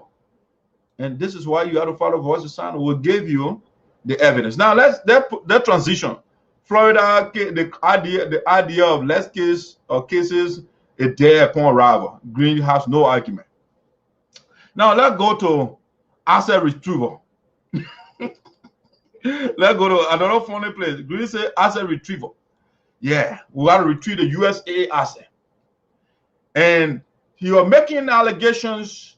You heard the $100, the $2,100 that the board of directors they got to retrieve the asset. But they shouldn't stop the asset retrieval with him. No, They will go to the other people before him. But he was part of the prior administration. Now, Greene and guys, they've been making allegations and say Esau Sargbeh got the Sarpo people money and da. All right, that's the case. They've been making the best slandering this man's name. And again, when they are talking, they don't give you no evidence whatsoever. They just say anything they want to say, anything that comes to mind, they just say it. Like the president doing the day in that weird report or delivery that he did today. All right, they come and make and they want to assault people's character without, that's what they call character assassination, right? That's character assault. So the reason I call the show Last Talk Show, Samuel Sargbeh show, where he went today, all right? He went there and perpetuated the culture of that show, of that platform, the last culture. That's why he went today. Because you can't go on, I mean, you can't go to a show or true and then you go tell a lie. So when you come to the voice of SINOE, if you even tell a lie, I will force you to say the truth because I will ask the critical questions. But those guys, they don't want to embarrass Greene, so they say, you know, whatever you say goes. Let it, I'm a president now, president now. You know, so the guy who hosted Greene today, right? The man bashed Mr. Esau Sargbeh for almost 2 months. And the guy is contributor on the show. They bashed this man, Mr. Esau Sargbeh, for almost 3 to 4 months. They bashing the man. The man ate the Sarpo pool money. The man ate the Sarpo pool money. They said that over and over. Only to come back later, the same Samuel Sargbeh came and said, Esau Sargbeh is free. Esau Sargbeh did nothing wrong. The only person that has the money right now, he left Esau Sargbeh and indicted a noble man in the Sarpo land, the noble man in the Republic of Liberia, Honorable Deacon Carla, the progressive. These are the people that fought for the liberation of our country, even though some people talk down to the progressive and all of that. I mean, I think they are all informed. So anybody talks down to the progressive, then you are putting down yourself. What we have today is because of the progressive. The guy fought for us.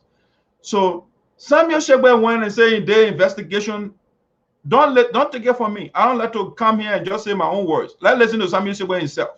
Okay, they're talking about asset retrieval. Greene Audio went on the show where the people will indict people, they will lie. Okay, let's listen to Samuel Sargbeh himself. All right, let me see what man. Let's listen to the man. Deacon Carlo. I spoke with Mr. Deacon Carlo last night, and the picture is very clear. The picture is very clear. Our conversation was very broad, it was clear, and when I called Mr. Deacon Carlo, and when you pick up the phone, he recognized my voice immediately. He said, "Oh, Mr. Editor." So I said, "Papi, I'm not editor. I'm your son." He said, "But I know what you calling me for." Deacon Carlo be a veteran politician.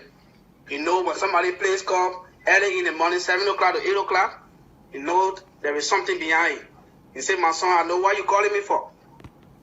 Now why I'm calling you Mr. Editor. So what do you want to hear about the Mopo project?" And I said, "Yes." He said, "Okay, tell the Sarpo people.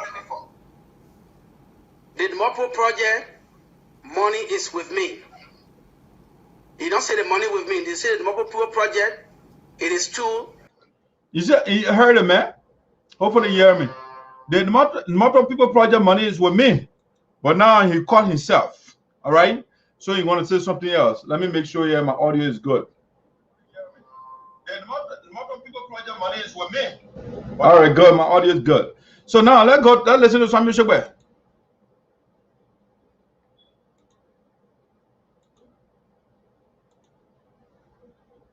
That we carry out the Mopo project. We never implement a project due to all of issue. And I asked him, what was the issue? He said that at the time when they were buying the cement, in fact, he said that while asking the question, how did you get the money? He said he was serving at the time as the chairman of the board. And it was a unanimous decision made by the entire USAA. A unilateral decision made by all the people in America to carry out projects, not only for the Mopo people, but for the Drason people, to buy chairs, and the mandate that was given to them and to him was to buy the chairs, and give it to the Drason people, and also buy the cement and give it to the Mapo people. The mandate was given not to give a cash to any of them. Then I asked him a question. I said, if you said that you want to buy the cement for the Mapo community, and we have people that have to go all the way to Liberia and to SINOE, how do you expect the Mapo community to carry over 200 bags of cement to SINOE? Welcome, Mr. Porukalo. How do you expect the Mapo people to carry the cement to SINOE? And he said, if the time reaches, they were going to work out in to get the cement transported in SINOE. He just did more community, the chairman at the time, which he mentioned the chairman name, but I just forgotten the chairman name because I worked when I made the call. He said the chairman at the time told him that the road was spoiled. The road was not in a good condition. It was a rainy season. And so they were kind of delay. And so they were having no option but to beg to pour the cement in a warehouse. So then I asked him, I said, so the project is a Mopo project, but it's a project that is carried out by the United Support Association in the America, the USAA. So it is our project. Although you are saying, if the Mopo people ready, you are ready to give the cement. Are you sure that if the Sarpo people who have the project, because we can divert that project to any other team until the Mopo can be ready and rewrite us about different projects, then we can come in. But for now, if the Sarpo people ready for their cement, to carry on different development, will you be waiting to give the cement? And Mr. Carlos said yes. At any time, at any movement, if the Sarpo community ready for their cement, in fact, today he vowed to be on my show, but he said he can only spend 10 minutes because he'll be busy 5 o'clock, which is Liberia time, 12 o'clock. But we have gone against that time now, almost 6 something Liberia. And so he said he want to be on my show to also explain all of things, but we shouldn't politicize everything. The cement, if the Sarpo community want the cement, anytime they want it, they should reach him. And they shouldn't reach him secretly. They should reach him publicly, meaning that they should do written communication or call him directly, and it should be done by the executive. We don't want few people going in the corner and calling him and doing different things by themselves. And so we want to inform the public here today that Mr. Deacon Carlo is willing to give the cement back. All right. So somebody just told you, Mr. Deacon Carlo is the one that has the Mopo people money, the cement money, and all of that. So he just told you that. This is the man that bashed Mr. Esau Sargbeh forever. And then later on he came by and said, no, Esau Sargbeh is free. The person that has the money right now, the cement money, is Mr. Carlo, Deacon Carlo. His co-host, Polu Carlo, uncle. And the man has the money. And so the guys will go around and make allegations against people without evidence. That's what they do. And so these are the people that are around Greene called Geleo. These are the people that Greene listens to. And then they go and perpetuate the culture of lies. They lie to people 24/7. This is the man. How is it that you are coming public now and you're talking about asset retrieval, but you are on the show of the man who lies 24/7? He hasn't apologized to Esau Sargbeh up to now. I was on the show that very day when they were saying all these things. And the likes of Dave Kuri, they were there and listening to the guy telling lies. I said, okay, now, since Samuel Sheba has exonerated Mr. Esau Sargbeh, you guys should apologize to Esau Sargbeh. Up to now, they have not done so. You see? And so the guys were lied. They were lie and lie and lie. And Greene would be happy to go on the kind of show. Yes. So now, I don't know whether he allowed Mr. Carla as well. I don't know. But hey, he's a liar. Definitely that video.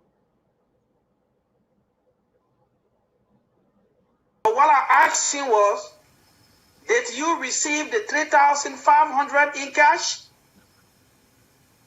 But then he never understood me, and he continued to talk about this, and I don't want to cut it off.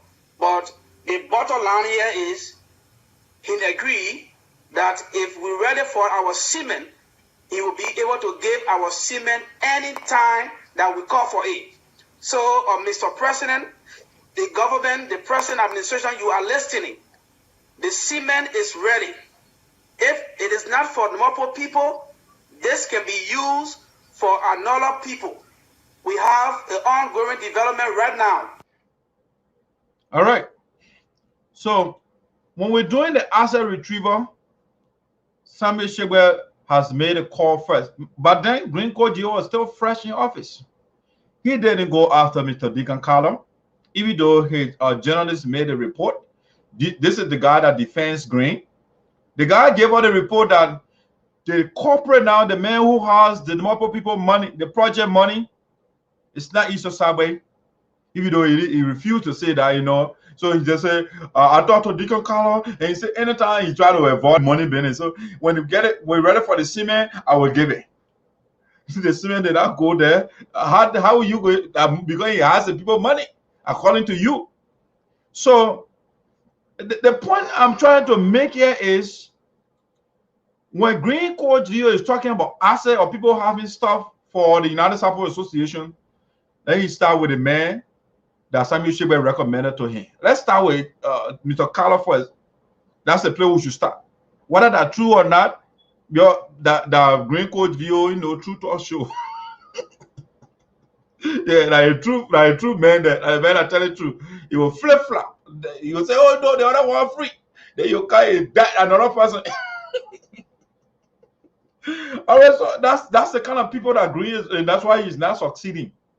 If you put yourself in the wrong box, guess what? It's like logic. All right, when you're doing, for example, deductive logic, right? Once you have a deductively sound argument, once your argument is deductively correct, anything you put inside there, you'll get truth from inside. So, for example, you got a classic philosophical syllogistic argument.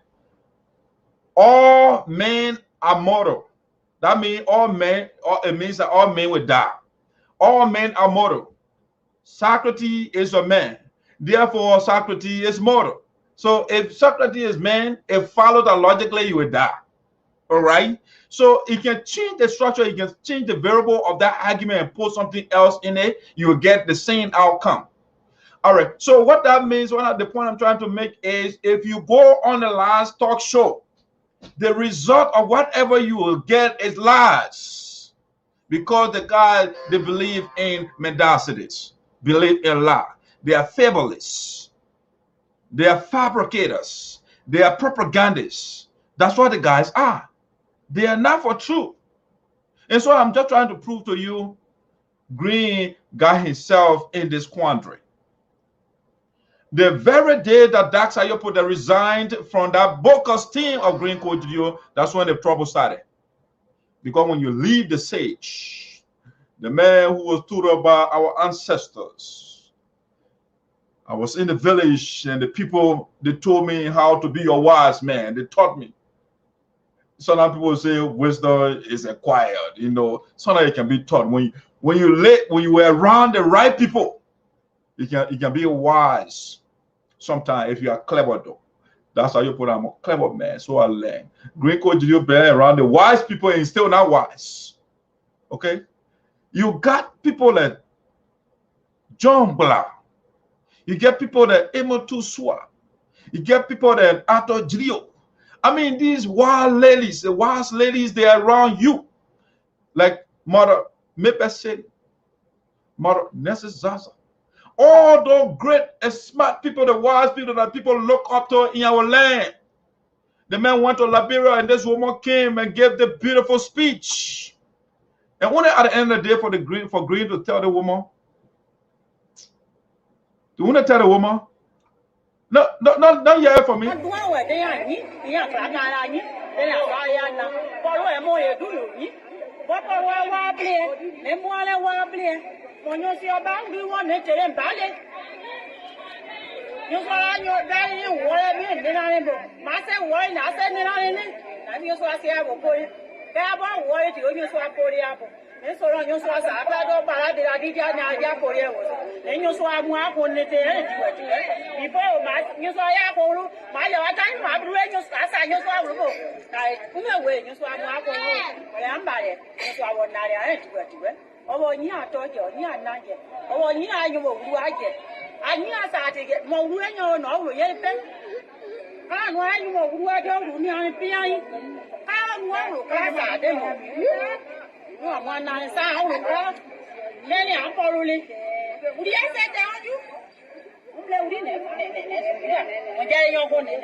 Okay, I did it. I've got idea about before.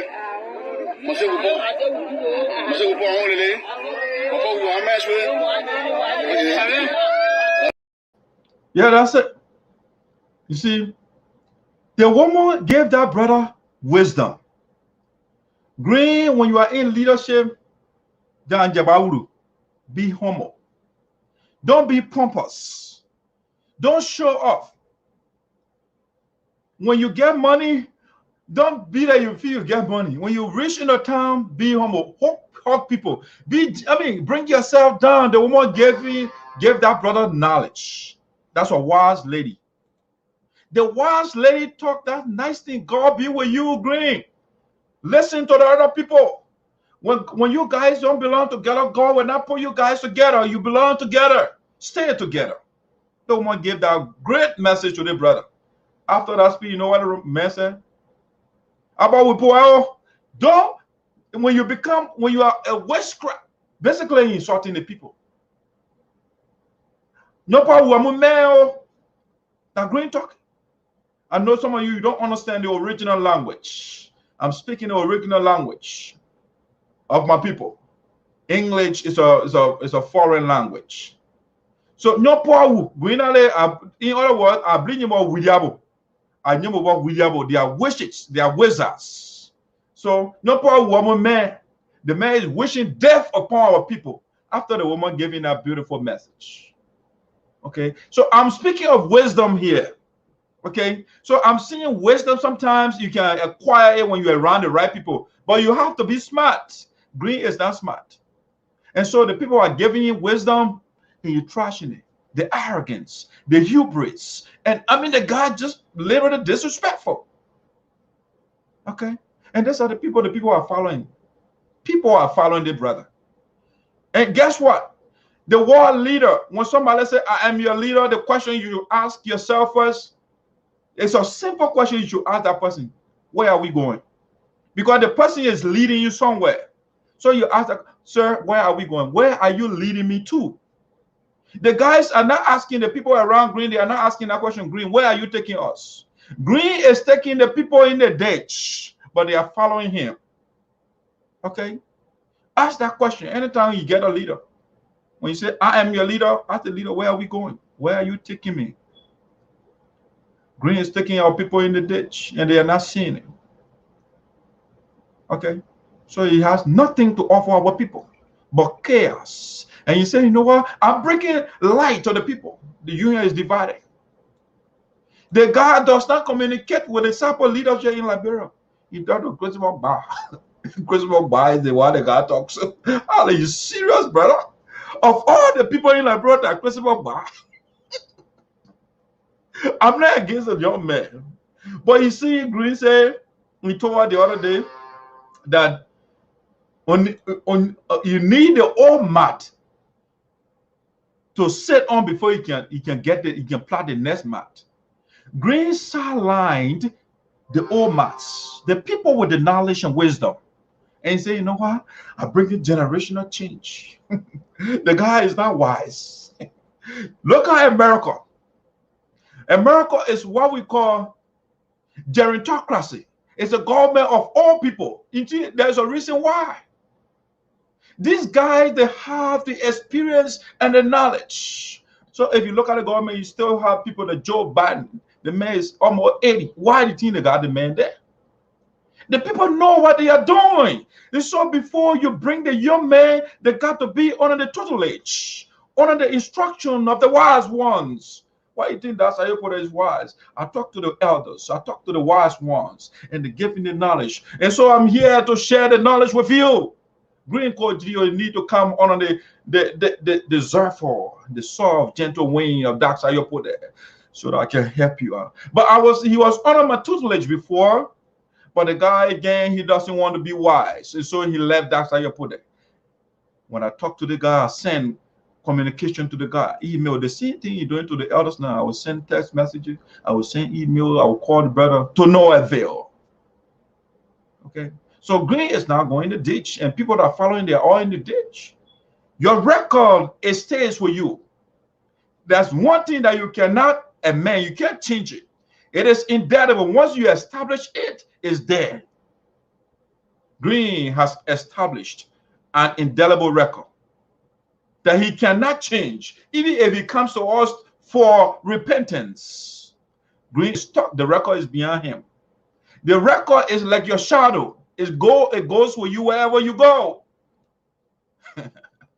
Oh, that's how you put it. You know, so that's a situation our people find themselves in. They put a guy, and we, the seers, we say, no, that guy is a ticking time bomb. He is coming to explode. When you point there, the union will go asunder. It will go haywire.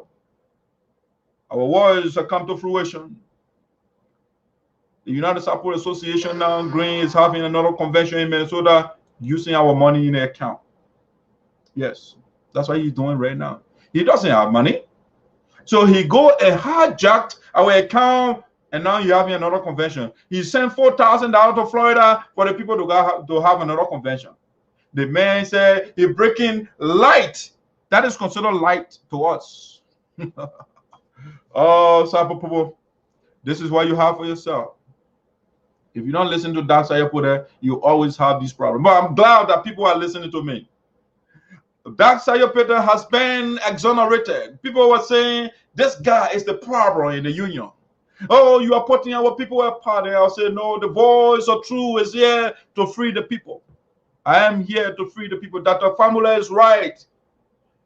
You, the African people, you, the people of the Sarpo land, the people of SINOE County, the people of Liberia, you are your own liberators. Nobody will come and free you. And so, Dr. Sayapo, I'm here to free us from the bondage of Greene Coach.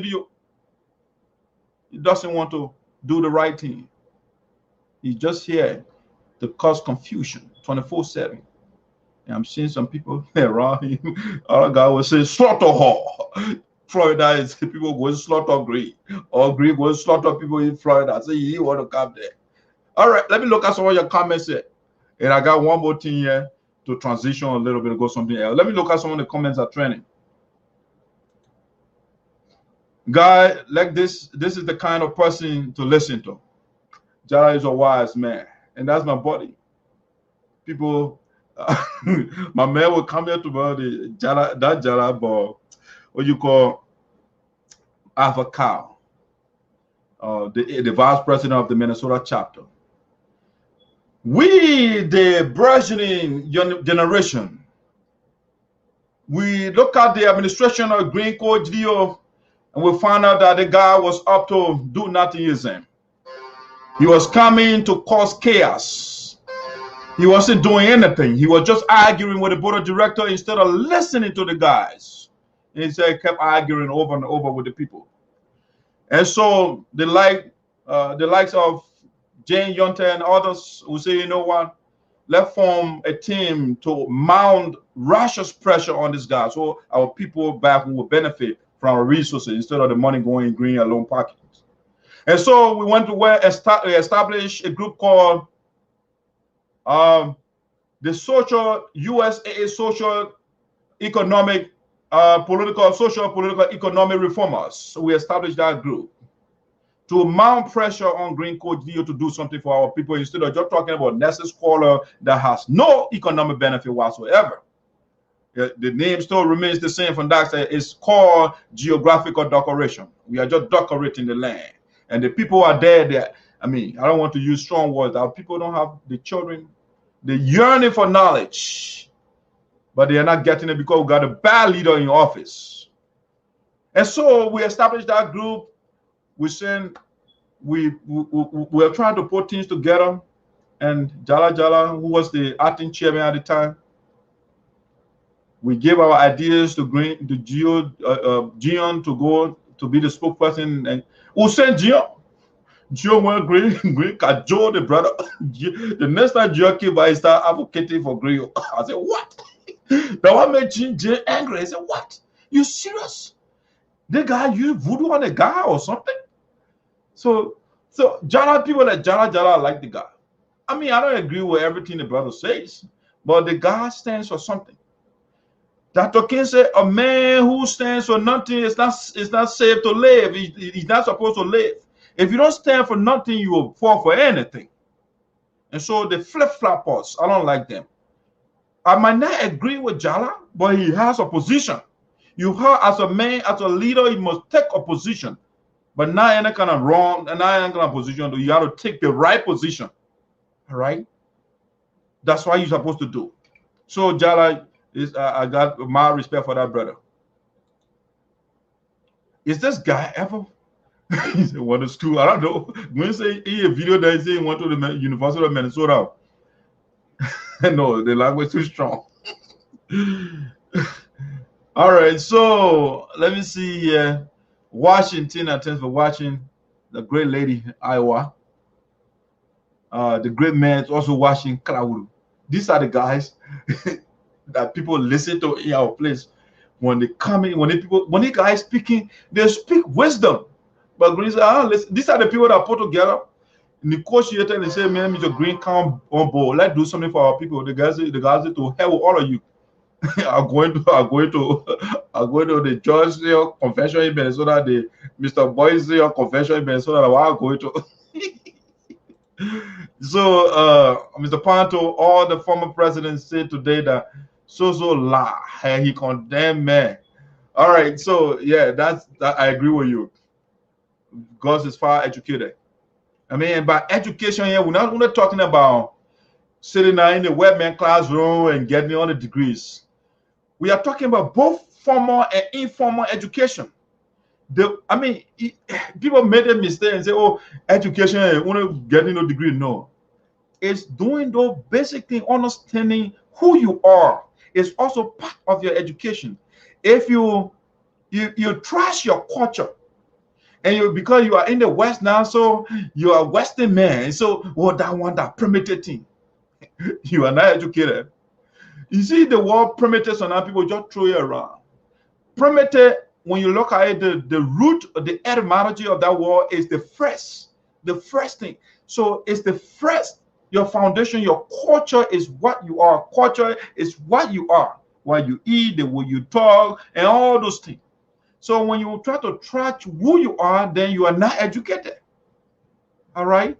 And so that's why I'm listening to my brother down some of those shows, and then, oh, we don't get time for that devil. I said, look at the guy. You don't even know yourself. You are talking to yourself. These are things that restore order in our land before we were born. These are things that we are. But people put it, oh, that devil, that country devil, what kind of that fake devil that other man get? I said, okay. The educated people. They did a degree, just writing book and writing BB words that ought to. Got to understand your culture. The Greene called his teleconference General Assembly to give scientific results. What happened to the other states? I don't know. The other state, Greene just I don't know. I don't know. These are the people that ready to they will verify people, the child state on there, and they will say, oh, the other leader before, they did nothing, and that. But he coming here, he worse. He worse. They gave him everything in Greene Galley on silver platter. Everything. Silver. They gave the guy everything. Free ride. All you have to do is listen. Work with the other people. But you say, no. I learned it from John Garang. I'm a John Garang man. Greene, when you bring John Garang philosophy, you will not go nowhere. The dictators, their reign is transitory. Dictator don't live long, even though good people don't live long as well.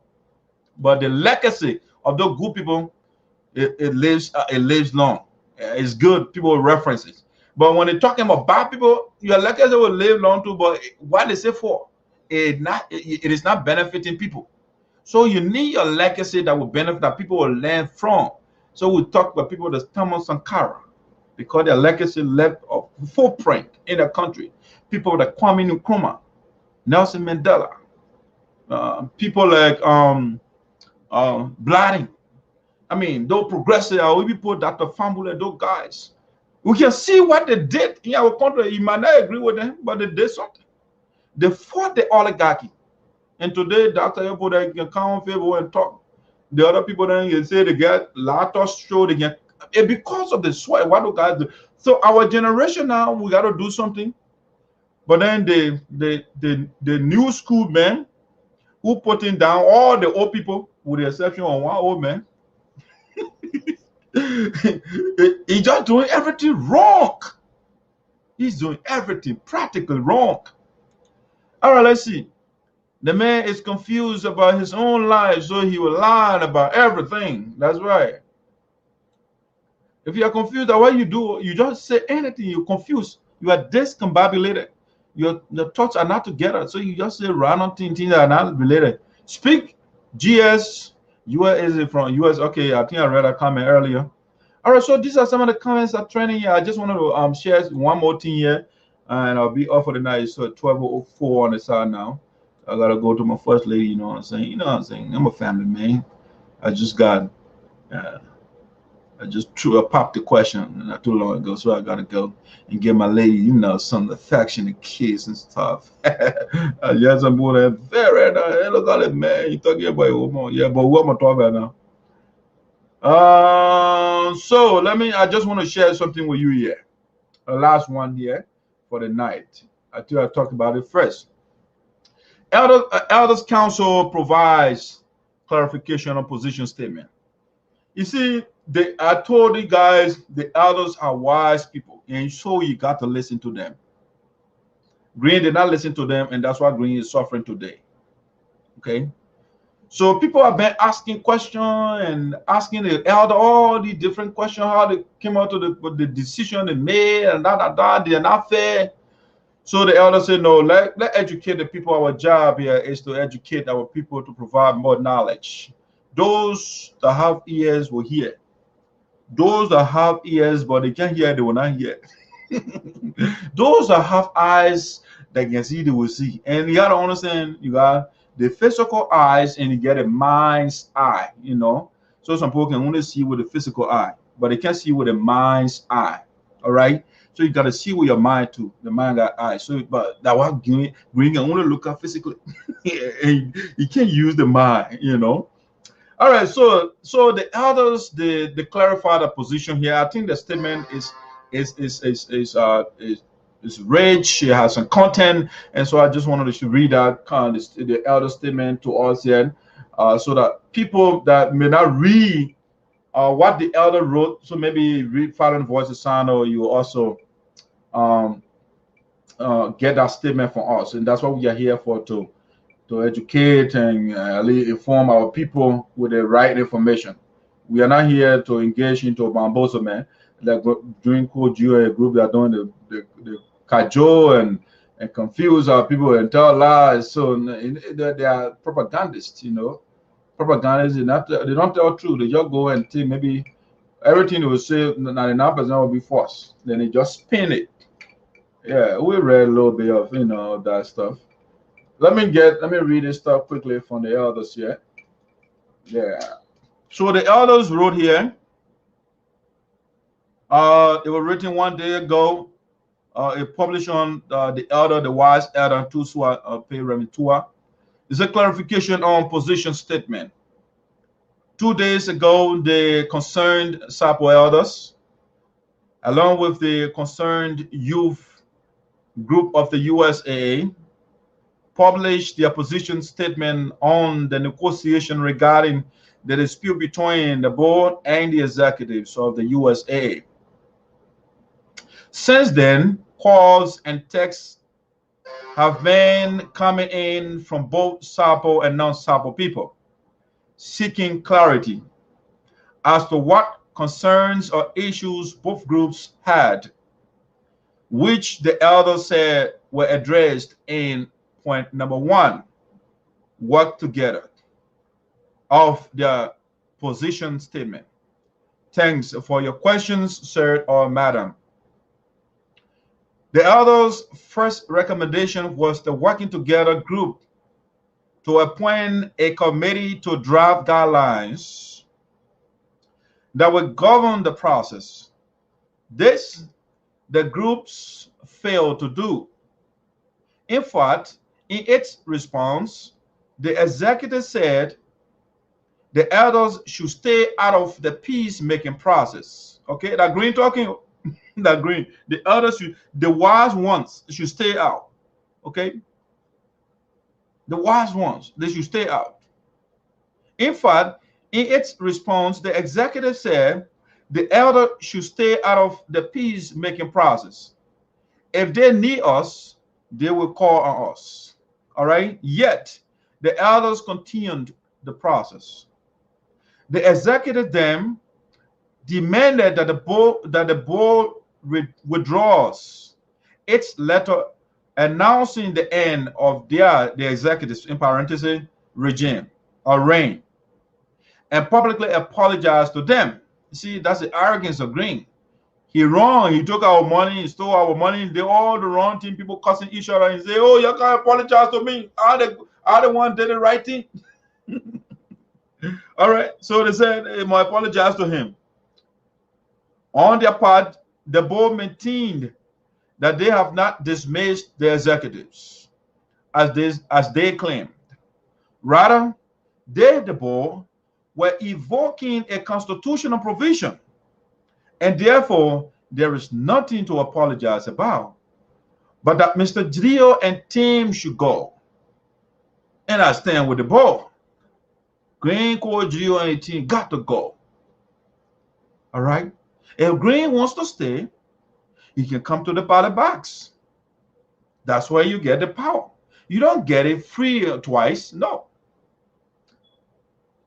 It was at this point that the elders came out with the details on working together. That the executive be executive and the board be board, each with the outlined responsibilities. This is what the elders refer to as being addressed in part 1 or point number 1 of the position statement. The callers were also concerned about the USAA leaderships and the elders' responses on the insults rained on 2 ministers of the gospel. Okay, and guess what? Those are all Greene supporters. Greene has not denounced or issued a public statement to denounce those people that are cussing, that are insulting the elders. That is fine. So Greene is not a wise man. I read that statement again. The callers were also concerned about the USAA leaderships and the elders' responses on the insults rained on 2 ministers of the gospel. That Reverend Sua and Reverend Glad, they were insulting those guys, the 2 elders. My dear friends, look, listen to what the elder about to say. My dear friends, while the USAA leadership says nothing, all right, Greene did not say anything. That the elders talking to is not me. My dear friends, while the USAA leadership said nothing, but made the minister laughing stocks, the elders, especially the 2 ministers, did not make any issue out of those insults. Okay? Biblically, you know, the people that are God people. All right? This is what I'm about to say. Me, I can't believe in biblical philosophy. For you are wrong, will tell you. Biblically, a prophet has no honor in his own home. This the two elders knew and have preached. Those people reigning the ancestors knew Reverend Bland to come from Town in Johnson, and his mother to come from Chebiot Town in Kabade, while Reverend Sewell to come from Town or Kai Town, whatever it is. Sorry if I call that Kai Town in Wedger, and grew up with his older brother Moses Shigbe in Tuba Town, Johnson. So, my dear, what kind of respect would these ministers expect from those people? This is biblical. The elders have already published their position statement, but stand ready to assist in any way possible. Be blessed, Reverend Sewell, for the elders. All right? These are, you see, that wise people talking here. They say they get in sort of, we are still on the standby to help. All right? You see, when you have nothing to offer, your best weapon is insult. And so those guys, they are empty barrels. They make the loudest noise because they have no content.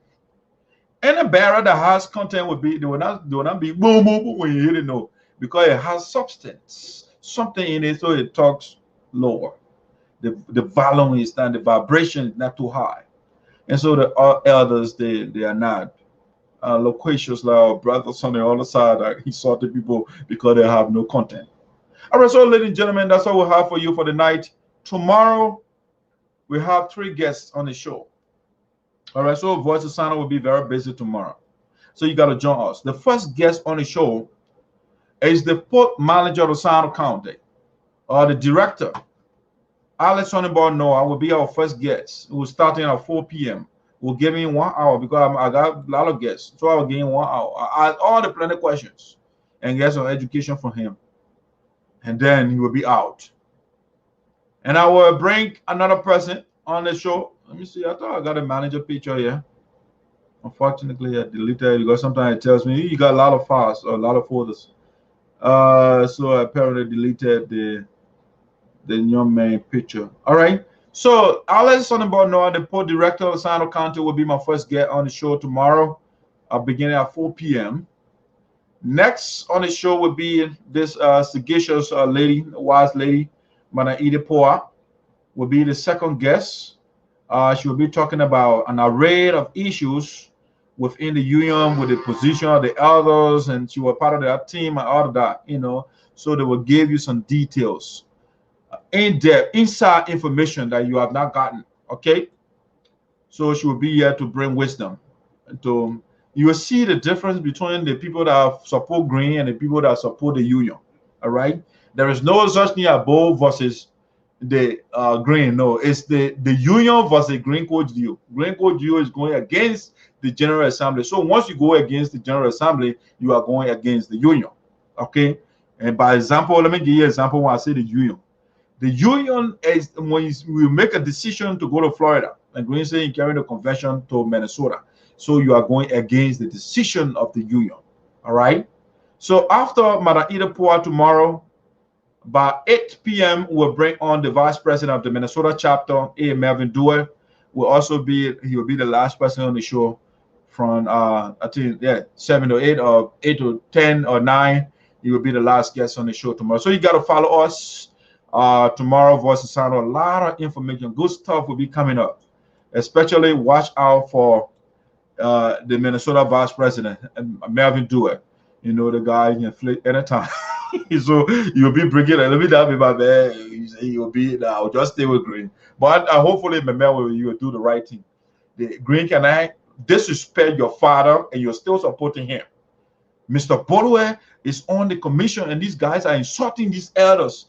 So you will hear breaking news tomorrow from Mr. Dewey, this Afro Bolwe senior, that his son here. And these guys are, this Greene is consistently disrespecting the guy, his father, the former superintendent of Johnson District. These are great heads, good thinkers. These are the people when they have problems, these are the people they call. But Greene disrespecting them. The man's son is supporting you and you are disrespecting your father. You expect John to so remain behind you. Tomorrow you get a breaking news. Greenpa is finished. Everybody just get it from honor. Just say your boys still be angry. The people that can't carry you nowhere is Marasea will call money making machine because of the ladies. Because the ladies from Iowa, the lady from North Dakota, the lady from Pennsylvania or the tri-state region, the lady from Florida, all the people put together, they were behind you before. That's why you are calling yourself money right now. You are not money making machine again. You are broke machine. And that's why you Greene told you say you was $60,000 that you couldn't raise $5,000 during Greene program. 5,000. Now, before I let you go, I made this point before, and I will repeat that. This one, it goes to all the community organizations in the U.S. and out of the U.S. All the organizations out there. If you love the United Sarpo Association in Americas, if you love unity, then the right thing to do is to support the decision of the General Assembly, Florida. If you go to Minnesota, it means that you are helping Greene Code Geleo to devour us. I don't think you want to have that record. You don't want to have that record. Supporting a factional head or leader, you don't want to. Come, if you want to support us, come to Florida. That's the team Greene himself supported. Greene himself sent $4,000 for that chapter to rent a hall. And now you say, no, I'm not going there. So if you're a community organization out there, if you care for unity, if you don't care for unity, then of course you can go on the side of Greene. But Greene is not doing our union justice. We give the guy, we turn the organization to him in whole. United organization, and the guy is dividing us. So supporting his convention, that means you are supporting his agenda of division. You don't want to do that. Up to this point, we have a father or mother organization called SINOE County Association in the Americas. All the organizations from SINOE County will fall on a SCA. But up to now, no statement from the leadership of SINOE County. I don't know what Honorable Soin is doing. Because when these very organizations from SINOE County do well, SINOE will be well. And so when these very organizations honor your umbrella, you the bigger umbrella, when the organization they fall apart, it affects SINOE County. So I'm flabbergasted, I'm surprised that up to now, SINOE County Association has said nothing to come to our aid. What Greene is doing to intervene. That's why you are the pairing organization. Also, I don't know, the union, they call it ULA, the Union of Liberian Association in Americas, nothing. The organization, the very organizations in the Liberia-based organization in the U.S., when these organizations do well, Liberia will do well. When they are divided, it affects Liberia. So ULA, those very organizations, the leaders, I don't know whether they have leaders or they themselves too, they are bickering among themselves. We don't know.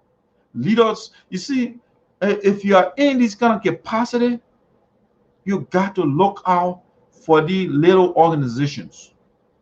But hey, I don't know. Just something to just talk about, just to bring that out. I want to hold my leaders accountable.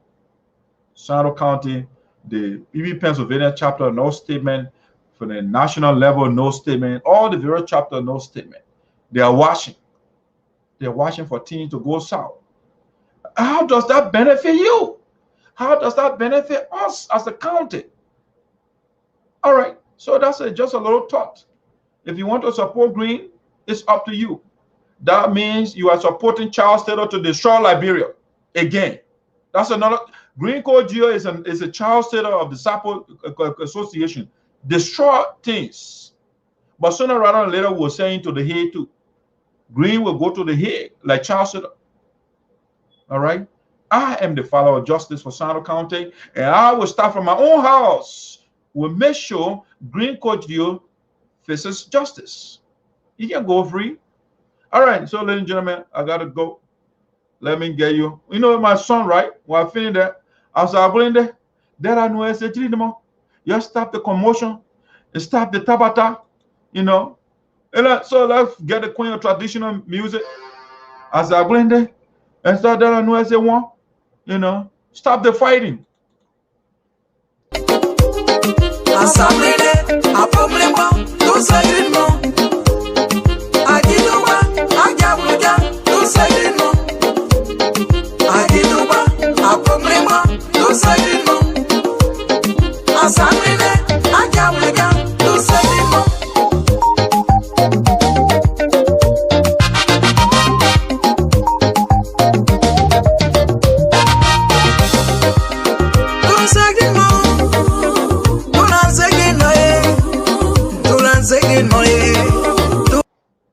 The lady is saying war is not good, so you leave the war. War is not necessarily taking gun and shooting each other, no. What Greene is doing now is waging economic war on our people back home. Dividing us, it strengthens our resources. That's an economic war Greene is waging on our people. Taking our money and putting it in a pocket and asking people to beg him, that's an economic war. So the woman is saying war is not good. Commotion fighting is not a good thing. Let's try to do the right things. Let's unite.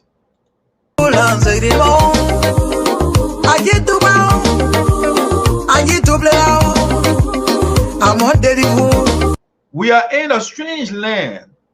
Ajiduba. All right? We are family. Our dedibu.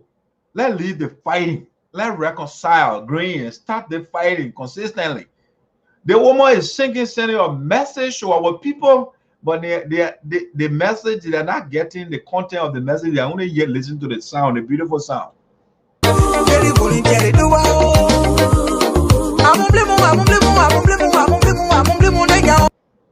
Family members cannot make flower in a strange land. Why are you fighting in a strange land? We'll go home someday. So let us unite. Let's put our resources together and get back home and do something. I'm on daily bullet. I said I get it. We are family. We are not here to fight, but we are here to tell you the truth, though.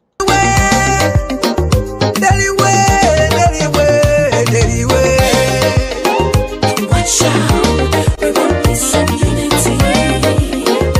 Watch out, we always come together. Love is the reason why we live. Love is the only thing that brings us together. Watch out, we want peace and unity. Watch out, we always come together. Love is the reason why we live. Love is the only thing that brings us together.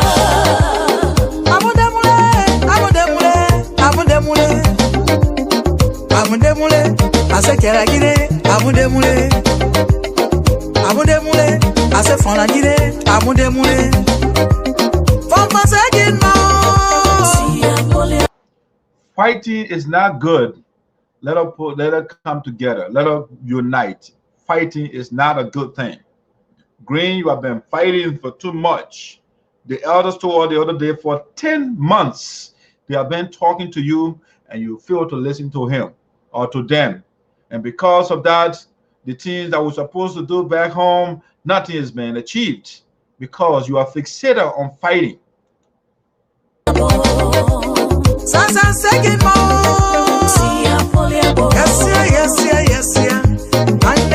Sasa, fighting is not a good thing. Again, the woman is you gotta listen to what. There's a reason why I can be playing the music all the time.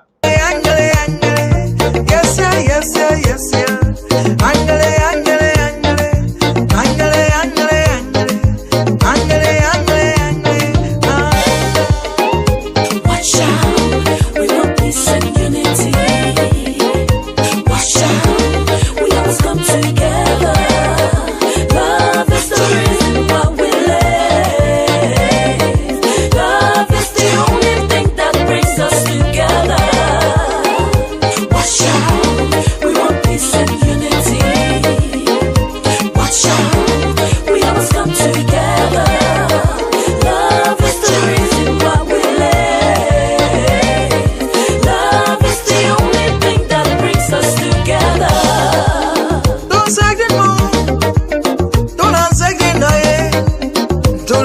in my head, to lance it more. I get to bow, I get to blow out. I'm on deliver in cherry do bow.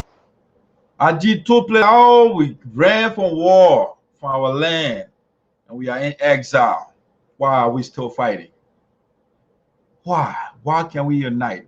When are we going to learn? We are living in the land, the country they call themselves the United States of America. United States. The people understand that. So the woman is saying we are in a land, a strange land. We are in exile. Why are we fighting? We ran from fighting in our country. We are in a land that calls them, the people call themselves United States of America. And we call ourselves United Sarpo Association in Americas. Nevertheless, we are fighting. Or at least our president orchestrated a fight, because that's why he enjoys. The fighting, it helps him when he wants to take money. Nobody will ask for accountability. He can use the chaos to do whatever he wants to do. Nobody will hold you accountable. But no, after your jolly, we will come after you. In the epoch, in the era of dark Sayopoda, nobody gonna go free. Nobody going. The poor can say scot free. No, that's not scot free. It's scot free. Nobody gonna go scot free in the land of dark Sayopoda esoteric. All right. When I'm not around, then although injustice, but guess what? Our leader is the one who replicates himself, and so I'm here. And I will make sure to replicate myself. I will tutor, I will nurture, I will cultivate new leaders. I will not carry the knowledge to the grave. And that's what I'm here. I'm vibrating morally to you all the time. I'm giving you the knowledge, the little that I know. I know, like the philosopher Socrates, I know that I don't know, but I know that I know a little. All right. So the little that I know, I will share with you. So listen to the message here.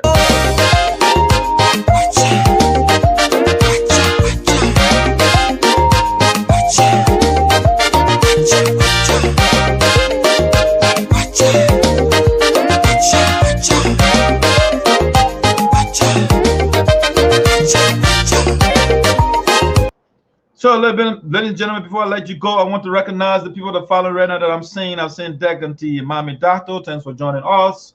I want to recognize Jala, thanks for joining us. I want to also acknowledge the Grand Bodia of the Sarpo land, great man. He was also on the negotiating team. And these are the wise people that Greene Coach Dio refused to listen to. The Bodia. He's not only the Bodia, but the Grand Bodia. He represents. He's the, like Dr. Ayopode, he communicates with the elders, the gods of our ancestors. So the people like Julia Jarrett, the Grand Bodia, is talking to you, giving knowledge, and you saying, you know what, I'm listening to you. I'm the man. You see? So that Greene, so that what Greene is feeling right now. Milton Sheba, a great man. I love Milton. Milton stands for something. Okay? He stands for something. And now the wrong thing, the right thing. He stands for the right things. When things are done wrong, Milton will not be on your side. Milton believes in truth. It hurts. It makes your eyes red, but he must say it. And that's why I love the guy. I'm seeing here also Slebby, the Supreme Do Roberts, my man, again, have my sympathy. The demise of the great man affects all of us. I'm also part of the family. And we are making sure to, if you are all here from Vubadi Development Association, Mr. Maurice Zaza, if you like, Alpha Cow, Melvin Dewey, other name, he sent out a communication the other day, and the contribution is going on. Please, if you can send your $50, we actually appreciate it. It's a deadline.